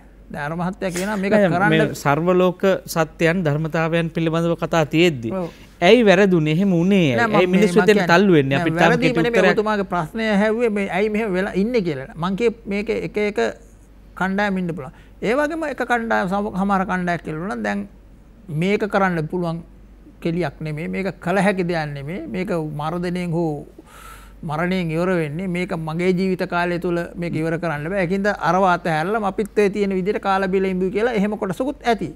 හැබැයි ඒක නිසා මම මේ කණ්ඩායම් වශයෙන් හෝ පක්ෂ වශයෙන් හෝ නෙමෙයි පුද්ගලයෝ වශයෙන් ගත්තොත් මේ අරගලේ හිටපු පුද්ගලයෝ ඔය කියන කොටස් වල ඕන තැනක ඉන්න පුළුවන්. ඒක නිසා බොහෝ අය මහා අරගලය විප්ලවයේ සමහරට ජයග්‍රහණය කිරීමේ බලාපොරොත්තු ඊට මෙහා තියලා වෙලා අපි කතා කරුවා. දැන් මෙතුමා මුලදීම මතක් කරුවා අපි කිව්වේ ඩිව් ගුණසේකර සහෝදරයා. එතකොට මේ අපේ මහාචාර්ය තිස්ස විතාරණ වගේ අපි දන්නවා ඒ සුවිශේෂ චරිත පෞද්ගලිකව ගත්තත් බොහොම අල්පේච්ඡ ජීවිත ගතනේ. ඒ දේවල් කරගෙන ඉන්න කාලය තුල මොනහරෝ මිනිහෙකුට යමක් කරන්න පුළුවන් කියලා හිතාගෙන ඒ වැඩේ කොටස කරන කට්ටිය ඉන්නවා ඇති. එහෙම නැතුව ඊටමත් කුඩා කණ්ඩායමක් තමයි ඉන්නවා නම් ඉන්නේ නෑ අර පැරණි හිතපු දේම හිතාගෙන කුඩා කණ්ඩායම් වශයෙන් ඉඳගෙන ඒගොල්ලෝ එකේ දෙරිය වශයෙන් ඔය සාකච්ඡා කරගෙන දේවල් කර ඉන්නවා. හැබැයි මේ මොනවා කතා කෙරුවත් මේ ගල් රෝල යනවා. මේ ධනවිශ්ල ක්‍රම මේ ආණ්ඩු ක්‍රම යනවා. වමේ කෙනෙක් බලයටපත් නොවුනත් තව කෙනෙක් ඇවිල්ලා මෙතන නවතිනවා නේ. ඒක තමයි මම ඉස්සෙල්ලා කතා කියනකොට කිව්වා 70 70 ආණ්ඩු කාලේ සමගි පෙරමුණ ආණ්ඩුවට ඒ පරණවම එකතු වෙලා යමක් නොකරුවා නම් එදා ඒ සමාජවාදී ජයග්‍රහණ නොකරත් ඔවුන් කරපු දේවල් අදත් ඉතුරුලා තියෙනවා. ඒතර ධනේශ්වර ක්‍රමයේ තුල මේ තිබිච්ච ආණ්ඩු තුල ජනතා විමුක්ති පෙරමුණත් මැදිහත් වෙලා අර මෙතුමා කියපු අර සිනෝ බණ්ඩාරනායකගෙන් පටන් ගත්ත තැන ඉඳන් ජනතාවට ලබා දුන්නු බොහෝ දේවල් තියෙනවා. ආණ්ඩුව ඇතුලේ ඉඳන් සහ ආණ්ඩුවේ පිටේ ඉඳන්. නමුත් දැන් අපි දැන් මේක සංකීර්ණ විවාදයකට යන ප්‍රශ්නයක්. එකක් තමයි දැන් අවසන් ඉලක්කය පිළිබඳව තියෙන සමාජවාදී මෙතුමා කිව්ව වචන ඇතුව හැම තරුණයෙක් තුළම කෙසේම අලුත් සමාජයක් පිළිබඳ හීනයක් හැදුණා. ඒ සංවාද තිබුණා රට ඇතුලේ. විශ්වවිද්‍යාල ශිෂ්‍යයන් ඇතුළේ මහා නැවුම් සංවාද, උණුසුම් සංවාද, කලාව මේ වෙනුවෙන් ක්‍රියාත්මක වුණා. සාහිත්‍යයක් හැදුණා. සංවාද නිර්මාණය. ඒබඳු පසුබිමක් තිබුණානේ මේ රටේ. ඒකනේ මේ මිය ගිහිල්ලා තියෙන්නේ. දැන් ඒතකොට දැන් ඒකට බලපාන්නේ නැද්ද ඒ අවසන් හීනේ අමතක කිරීම? දැන් මේ ධනවාදී පක්ෂ තුළ රිංගලා දැන් මම කියන්නේ දැන් කෙනෙකුට කියන්න පුළුවන් නෑ මේක ඇතුලේ මේ පාර්ලිමේන්තු ක්‍රමය ඇතුලේම තමයි මේක දිනන්න ඕනේ කියලා. ඒකෝට දැන් ඒකනේ මේ තියෙන සටන. ඔව්.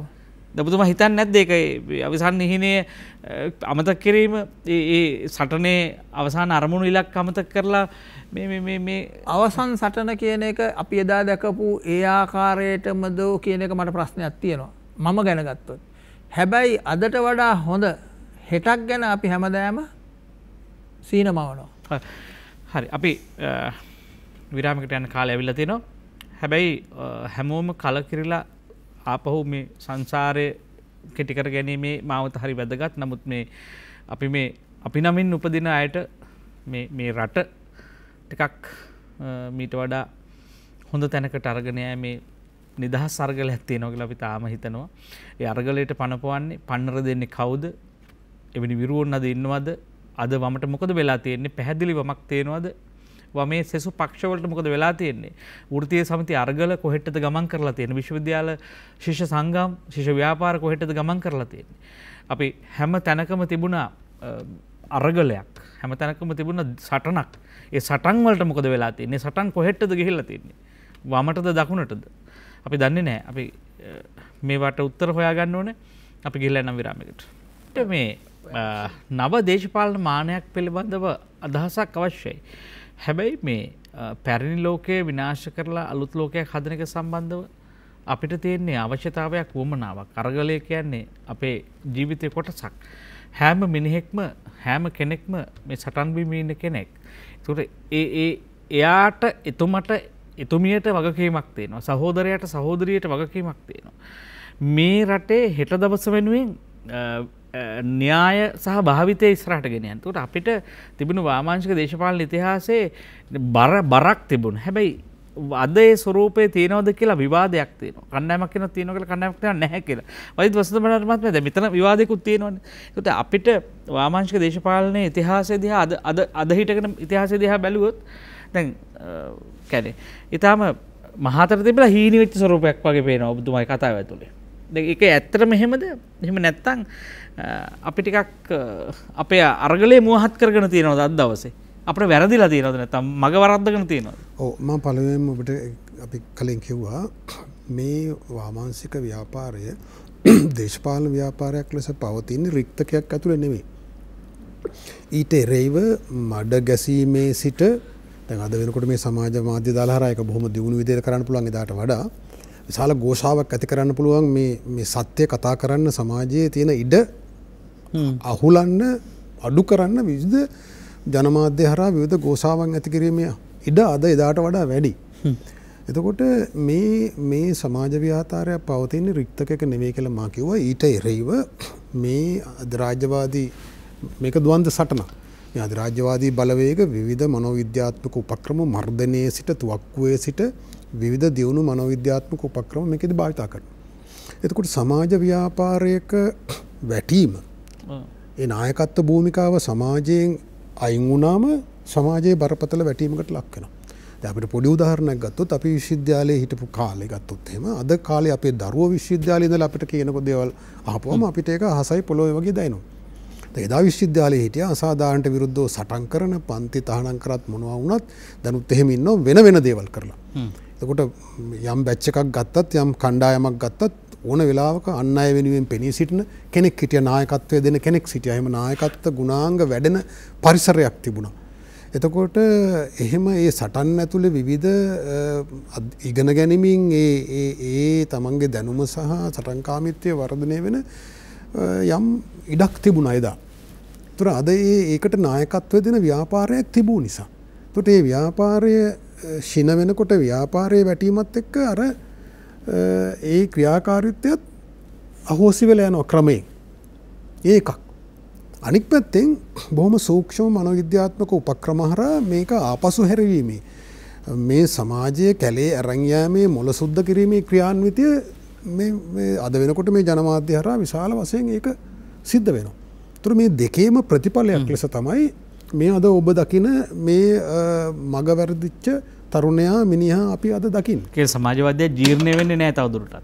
ඒක සමාජවාදය කියන ඒ සිහිනය හඹා යෑම මහා දියුණු උසස් මේ දාර්ශනික විතරක් නෙවෙයි සමාජ ක්‍රියාකාරීත්වයක් ලෙස පිළිගන්න සමාජයක් නෙවෙයි අද ඉන්නේ. ඒක ඒ තත්ත්වයන් අර කියන ආකාර දෙකටම. ඒ සමාජ ව්‍යාපාරයක නායකත්ව භූමි නැතිවීම සහ මේ අධිරාජ්‍යවාදී බලවේග සමාජවාදයට එරෙහි බලවේග විසින් දියත් කරන විවිධ මනෝවිද්‍යාත්මක උපක්‍රම ඒ සියල්ලේ එකතුවක් ලෙස තමයි මේ අද අපි පහළ මට්ටමකට සමාජයේ අද වැටලා ඉන්නේ. හැබැයි මේ ඉතිහාසයේ දෙස බලලා අහවල් සටන් වලින් සමාජයට අගතියක් වුණේ අහවල් සටන් වලින් විතරයි යහපතක් වුණේ වගේ අපිට විනිශ්චයන් දෙන්න අමාරුයි. මේ ලෝකයේ ඉතිහාසය ගත්තොත් මේ ඉතිහාසයේ ලියවිලා තියෙන්නේ මේ ඉතිහාසය කියලා කියන්නෙම මේ සමාජයේ මිනිසුන් දියුණු මිනිසුන් සමාජ අසාධාරණයන්ට එරෙහිව නැගී සිටපු සටන් වල කතාව තමයි ඉතිහාසය කියලා කියන්නේ. අපේ රටේ ගත්තොත් අපේ විදේශී ආක්‍රමණ 13කට එරෙහිව අපේ රටේ මිනිස්සු ජීවිත පරිත්‍යාග කරලා තියෙනවා. ඒ සටන් ඇතුළේ යම් පුද්ගල චරිත යම් වැරදි වැඩ කළා වෙන්න පුළුවන්. යම් දුර්වලතාව සිදු වුණා වෙන්න පුළුවන්. පාවාදීම් සිදු වෙනවා වෙන්න පුළුවන්. නමුත් ඒ හැම සටනක්ම සමාජයේ ප්‍රගමණයට හේතු වුණා කියන එක තමයි අපිට විශ්වාස කරන්න පුළුවන්. මොකද මේ සටන එසේ නොවුණා නම් එනම් වෙනස් තත්ත්වයක්. දැන් රුසියාවේ දෙවින් ලෝක යුද්ධදී රුසියන් ජාතිකයෝ මිලියන 2ක් ලක්ෂ 20ක් මැරෙනවා. මුළු ලෝකෙම මිලියන 6ක් විතර ජනතාව මැරෙනවා. ඉතින් එහෙමනම් ඒ මරණ බේරගන්න තිබුණා හිට්ලර්ට යටත් වුණා නම්. ඒත් බේරනවද කියලා කියන්න බෑ. එතකොට ඒක එහෙම විග්‍රහ කරන්න බෑ. රයිට්? ඒතර මේ ඉතිහාසයේ ආපු ගමන ඇතුලේ ජනතා විමුක්ති පෙරමුණ ඒ යුගයේ ඊටාම තීරණාත්මක භූමිකාවක් ඉටු කරා. මා කිව්වා වමේ පක්ෂත් ඊටාම සමාජයට හිතවාදී ප්‍රබල භූමිකාවක් ඉටු කළා. අපේ රටේ තත්ත්වය හරිම සුවිශේෂී. ඔබ හිතන තරම් මම නිෂේධාත්මක නැහැ. මොකද මේ රටේ මේ බෞද්ධ ශිෂ්ටාචාරයේ උරුමය ඇතුලේ මේ සભ્યත්වයේ උරුමය ඇතුලේ ජන විඥානේ ගැඹුරින් තැම්පත් වෙලා තියෙනවා මේ එක්තරා විදියක දේශප්‍රේමී ජාතිකවාදී මවාමවාදී මතවාදය. හරි. බුදුදහම තා සමාජවාදය මාක්ස්වාදය බොහොම සම්මිශ්‍රණය කරන්න පුළුවන් දර්ශන වාද දර්ශනයේ හරය ටික හරි හරය වශයෙන් ගත්තොත්. එතකොට මේක අපේ සමාජයේ ජන විඥානයේ අපි ඒකට අමරසේකර මහත්මයා කියන්නේ සભ્યත්ව විඥානයේ මේක තැම්පත් වෙලා තියෙනවා. එතකොට මේ ජාතිකවාදී සටනක් මතුවෙනකොට අර මතවාදී ඥාතිත්වය එකතු වෙනවා. ඒවා සමාජයට සංවිධානගත වෙලා නැහැ. පක්ෂයකට එකතු වෙලා නැහැ. සංවිධානයකට එකතු වෙලා නැහැ. දැන් හිතන්න පසුගිය ජනාධිපතිවරණ සටනේ පවා මේ ජාතිකවාදී මතවාදයේ උඩට එනකොට ඒ සිංහල බෞද්ධ මේ ජනතාවගේ ප්‍රබෝධය මතුවෙනකොට ඒ මතවාදී ඥාතිත්වයේ තියෙන විසර පිළිසක් සංවිධානගත නොවී හිටියට ඔවුන් ඡන්දේ පාවිච්චි කරා. රයිට්? ඒ මතවාදී ඥාතිත්වය මත ඔවුන් ස්වච්ඡාවෙන් ක්‍රියාත්මක වෙනවා. ඒ මතවාදී ඥාතිත්වය මත තමයි අර එදා ජනතා විමුක්ති පෙරමුණට අර පළවෙනි මනාප තුන ගැහුවේ. එතකොට මේ සමාජය තුළ ඓතිහාසිකව ඒ සભ્યත්ව විඥානයේ ගැබ් වෙලා තියෙනවා මෙන්න මේ ගුණාංග. මේව සමාජ ව්‍යාපාරයක් නැවත මතුවෙලා එන අවස්ථාවක ඒ අධිරාජ්‍යවාදීන්ගේ උපක්‍රම පරාජය කරමින් දුණු ප්‍රති උපක්‍රම තෝරන අවස්ථාවක මේ බලවේග නැවත සක්‍රිය කරලා බොහොම දියුණු සමාජ ව්‍යාපාරයකට මේ රටේ ඉඩක් තියෙනවා. දැන් සමහරවිට දැන් මෙතුම ළඟට ගිහිල්ලා එන්නම් දැන් සුමිත් මහත්මයා දැන් මේ කියව කතාවත් එක්ක සංසන්දනය කළොත් දැන් අපිට එහෙනම් මේ පිළිබඳ කතාවක් තියෙන්න එපා. දැන් මේ පිළිබඳව සංවාදයක් තියෙන්න එපා. මේ පිළිබඳව අඩු ගානේ දැන් අපි සාමාන්‍ය කතා කළොත් එහෙම දැන් ප්‍රගතිශීලී සමාජයක් යහපත් සමාජයක් පිළිබඳව එහෙම ප්‍රබල සංවාදයක් සමාජේ නැහැ. කියන්නේ සමාජවාදයේ සඳහා වන සංවාදයක් තියෙනවද අපිට? එහෙම දීර්ඝ අරමුණු ඉලක්ක තියෙන සංවාදයක් නැහැ. ධනවාදී යථාර්ථය කියලා පිළිගන්න තියෙන්නේ. ධනවාදී යථාර්ථය තුල තමයි මේ සියලු සංවාද සිද්ධ වෙන්නේ. හරිද? අද බලනකොට මිනිසුන්ගේ දැන් සංවාදයක් කිව්වම මතවාදී දෙකක් අපි තුමු ගැටෙනවායි කියලා.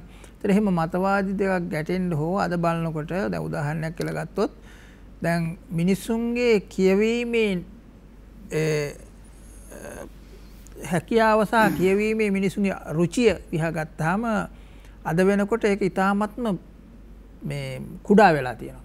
මේ නූතන ලෝකයේත් එක්ක මේ අත තුල තියෙන මේ ලෝකෙම අතට ගෙනාවයි කියලා කිව්වට මිනිසාව පාලනය කළ හැකි මතවාද තුලින් තමයි අද වෙන්නේ.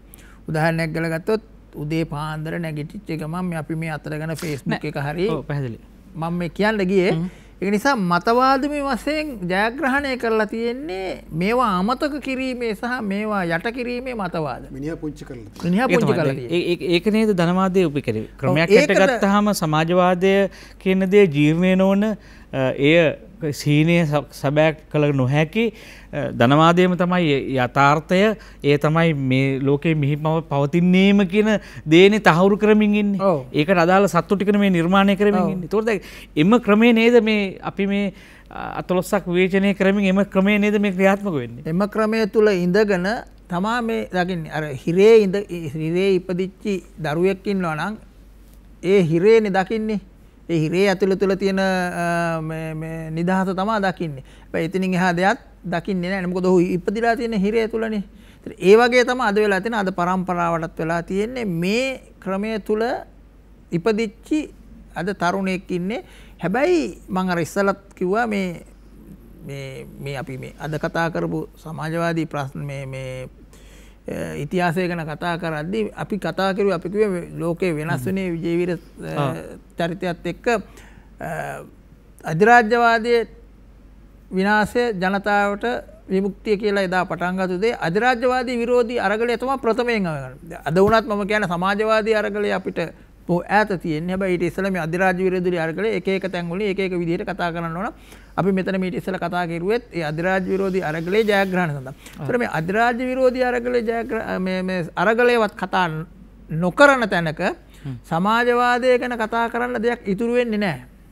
ඒතර අද කාලේදී මේ සමාජය තුළ ඔය කියන අපේ තරුණ කාලේදී අපි කතා කරපු ඒ තර්ක විතර සමාජවාදය ගැන කතා කරන්න අඩුම ගානේ සමාජවාදය වෙනුවෙන් පෙනී සිටින ඉතුරුලා ඉන්න මේ වමේ ව්‍යාපාරය කියන කොටස්වත් ශක්තිමත් නැහැ ඒ සමාජය තුළ උඩට ගේන්න. ඊට වඩා මේ රොඩු බොල් අද පාවෙන තත්ත්වයට වත් වෙලා තියෙන ඉතා ඉක්මනටම එකක් ඉවර වෙනවා තව මතවාදයක් ගෙනලා දෙන්න ෂෙයා කරන කියන්නේ තව කෙනෙක්ගේ මතවාදය තව කෙනෙක් කතා පටවන අඩුම ගානේ ඒක අර කට් ඇන්ඩ් පේස්ට්වත් නෙමෙයි අද තියෙන්නේ. තව එක්කෙන් තව කෙනෙකුට ඒක හරින සහ ඒක තමන් කියවන අකුරු 10ක 15ක මතවාදයකින් මනස වෙනස් කරන ලෝකයක්. දැන් මේ තම තීරණාත්මකයි තාම කෙටි කාලයක් තියෙන්නේ. නමුත් අපිට මේ ධනවාදයේ යථාර්ථයක්ම මේ පොළවේ තියෙන්න ඕන මේ පොළවේ පැලවෙන්නේ සහ ජීවත් වෙන්නේ එමයයි කියලා ඒ ක්‍රමයට පවතින්න පුළුවන්දත් කියලා ලෝකේ අද සංවාදයක් තියෙනවා. යම් ප්‍රමාණයකට වැඩෙමින් තිබෙනවා.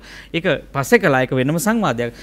වෛද්‍ය වසන්ත බණ්ඩාර මහත්මයා දැන් අපි හරි ප්‍රබලව දන්නවා කිසියම් දර්ශනයක් පෙරට ගෙන යාමේදී ඒ පුද්ගලයාගේ නායකත්වයේ ව්‍යාපාරයක නායකත්වය හරි ප්‍රබලයි. ඒකෝ දැන් අපි අද මම කියන්නේ නැවත මේ වැඩසටහන අවසානයේ මම මුලට ගිය තැනට යන්න උත්සාහ කරන්නේ. ඒ කියන්නේ අපි විශේෂ වන්නේ මත් දවසේ විශේෂ කාරණයක් හේතු කොටගෙන.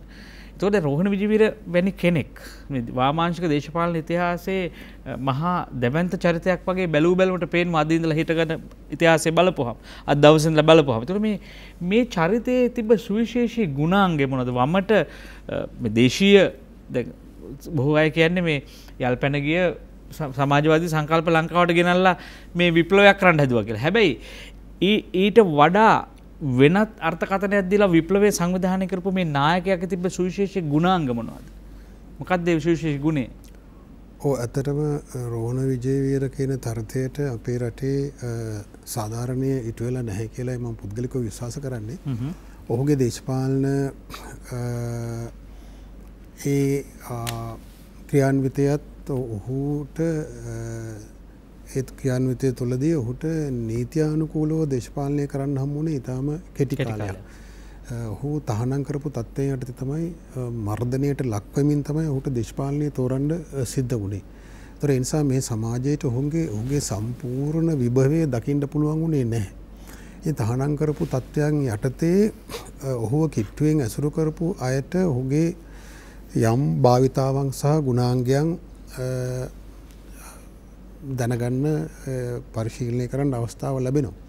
ඉතින් මටත් එක්තරා විදියක දුර්ලභ අවස්ථාවක් ලැබුණා. ඒ දුෂ්කර අවධියක ඔහුව ඇසුරු කරන්න අවස්ථාවක් ලැබුණා. ඉතින් මිනිසෙක්ගේ දුෂ්කරම වෙලාවක තමයි ඔහුගේ සැබෑ ගුණය දකින්න පුළුවන් වෙන්නේ. ඉතින් මා දකින විජේවීර කියන චරිතය ඊටාම දියුණු ඔහු විශ්වීය මට්ටමේ බුද්ධිමතෙක්. ඔහු ඉංග්‍රීසි භාෂාවත් සිංහල භාෂාවත් හොඳින් හදාරුවා. ඔහු සාහිත්‍ය දේශපාලන විද්‍යාව ගැඹුරින් පොතපත පරිශීලනය කළ කෙනෙක්. මහ විශාල දැනුම් සම්භාරයක් ඔහුගේ හිසේ මතකයෙන් කියන්න තැන්පත් වෙලා තිබුණා. මම පොඩි උදාහරණයක් කියන්න. මාර කියපු 1984-85 කාලේ ලියපු ඒ ජාතික ගැටලුවට විසඳුම කියන නිබන්ධනය මුල් අත්පිටපත ඒ මුද්‍රණය කරන්න දුන්න කෙනා අතින් නැති වෙනවා. ඊට පස්සේ ඔහු ඒක මතකයෙන් අකුරක් නෑර ඒ පොත නැවත ලියනවා. මට නම් පුද්ගලිකව හිතාගන්න බෑ ඒ දවස්වල ඒ සඳහා උට උදව් කිරීමේ අවස්ථාව මට ලැබුණා. මට අදත් ඒක හිතාගන්න බෑ ඒ තරම් මතක ශක්තියක් ඔහුට මිනිසෙකුට තියෙන්නේ කොහොමද කියලා. ඔහු එවැනි සුවිශේෂී අසාමාන්‍ය දක්ෂතාවයන් තිබුණු කෙනෙක්. ඒ වගේම තමයි ඔහුගේ මුරුදු ගුණය. ඔහු කිසි දවසක මේ ප්‍රචණ්ඩත්වය පිළිබඳව සතුටු වුණේ නැහැ.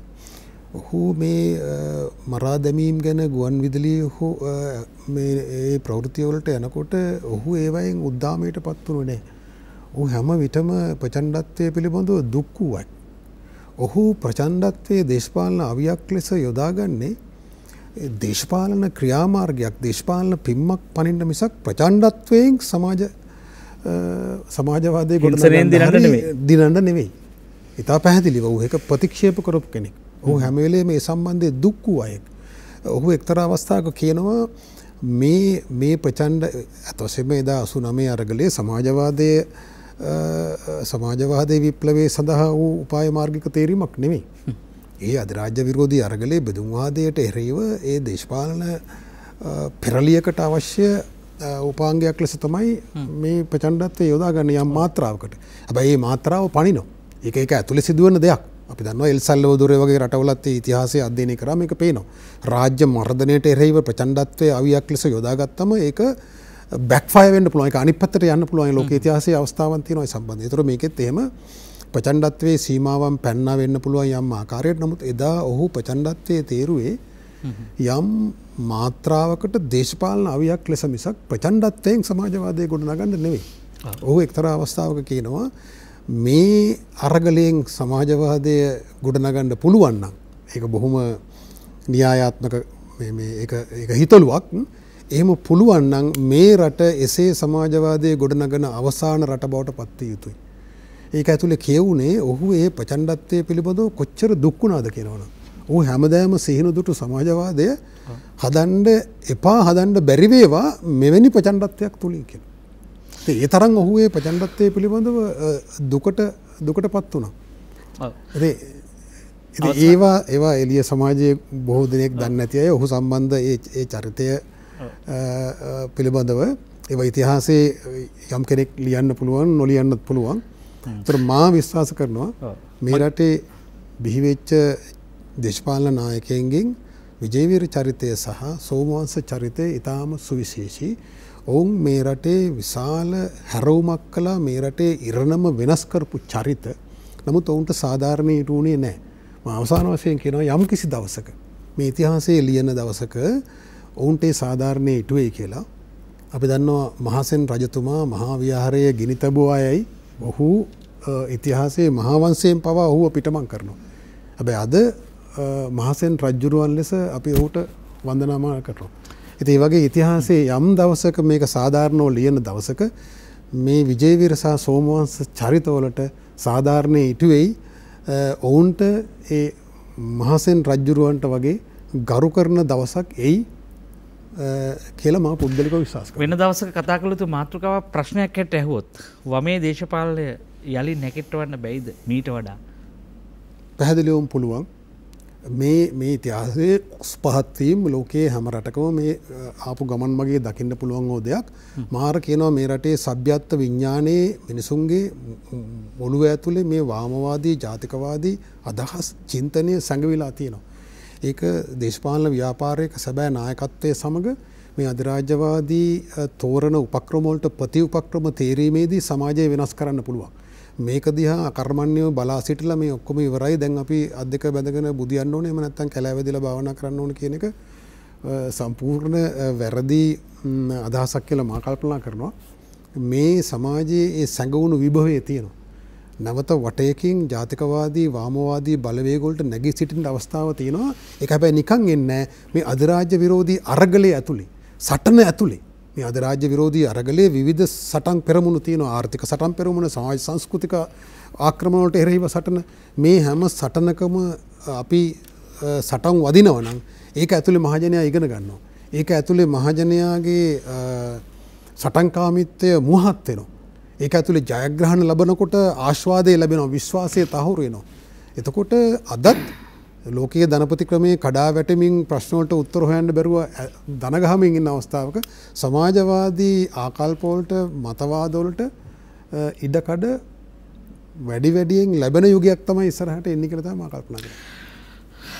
මාක්ස්ට අනුව අපිට කියනවා මේ සබාදහම පරිසරය වෙනස් කරලා අපි ලබන හැම ජයග්‍රහණයක්ම ජයග්‍රහණයක් සේ පෙනුනට එබැගින් ඇතිවන ප්‍රතිඵල විසින් අපි ලැබු ජයග්‍රහණය නැත්නම් මුල් ජයග්‍රහණය අහෝසි කරනවා කියලා. ඒ නිසා ලෝකයේ මෙතනින් එහාට ඉස්සරහට යන්න බෑ. පොළොව වෙනස් වෙලා, සාගර වෙනස් වෙලා, උෂ්ණත්වය වැඩි වෙලා. හේතුව ධනවාදයේ කේන්ද්‍රයේ පදනම ලාභය සහ බලය. ලාභය සහ බලය මුල් කරගත්ත ක්‍රමයකට, මේ ප්‍රාග්ධන ක්‍රමයකට තවදුරටත් ඉදිරියට යන්න නොහැකියයි විශ්වය විසින් සබාදහම් විසින් කියා සිටියේදී අපිට ආපහු මේ අපේ විරුවන් ආපහු සිහි කරගන්න වෙනවා. වමේ අරගලය මුවහත් කරගන්න වෙනවා. වමේ දේශපාලන කියවීමට අලුත් පන්නරයක් දෙන්නවා. නව මිනිසුන්, නව අරගල මිනිසුන් තනන්න වෙනවා. නව සටන් බිමක් හදන්න වෙනවා.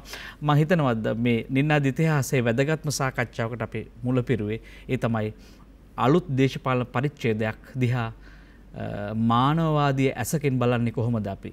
ඒ වම මත හිටගෙන පිරිසුදු පැහැදිලි වමක් මත හිටගෙන දේශීය ජාතික ව්‍යාපාරයේ ප්‍රධාන ලේකම් වෛද්‍ය වසන්ත බණ්ඩාර මහත්මයා මේ ස්තුති සංවාදයේ පෝෂණය කරාට මවිම ලංකා පදනමේ අධ්‍යක්ෂ වෛද්‍ය සුමිත් වර්ණාරච්චි මහත්මයා ස්තුති සංවාදයේ පෝෂණය කරාට ආය දවසක හමු වෙමු. හිතවතුනි අපි ඔබෙන් සමුගන්න සූදානම්. හැමදාම අපිට තේනවා දිනන්න දෙයක්, හැමදාම අපිට තේනවා අර්ගලයක්. ඒ බව මතක් කරගනිමින් ඔබට ඔබේ ජීවිතේ සුසුම් හෙලන්න අද වගේ දවසක් ඔබේ ජීවිතේ අලුත් කේවීමක් හදාගෙන ජීවිතේ හැරවුමක් හදාගන්න ඔබට යෝජනා කරනවා. අපි හැමෝටම අපිට දිනන්න පුළුවන් වෙන්නේ අපි හැමදාම අපි පරදිනවා කියලා දැනගත්තොත් විතරයි. ඒ නිසා අපි හිතන්නේ අපි තාම දිනලා කියලා. ඒ නිසා අලුත් සටනක් ආරම්භ කරමු. ඔබට ජයග්‍රහී අනාගතයක් ප්‍රාර්ථනා කරනවා. අපි ගිහිල්ලා එන්න සුබ රාත්‍රියක්.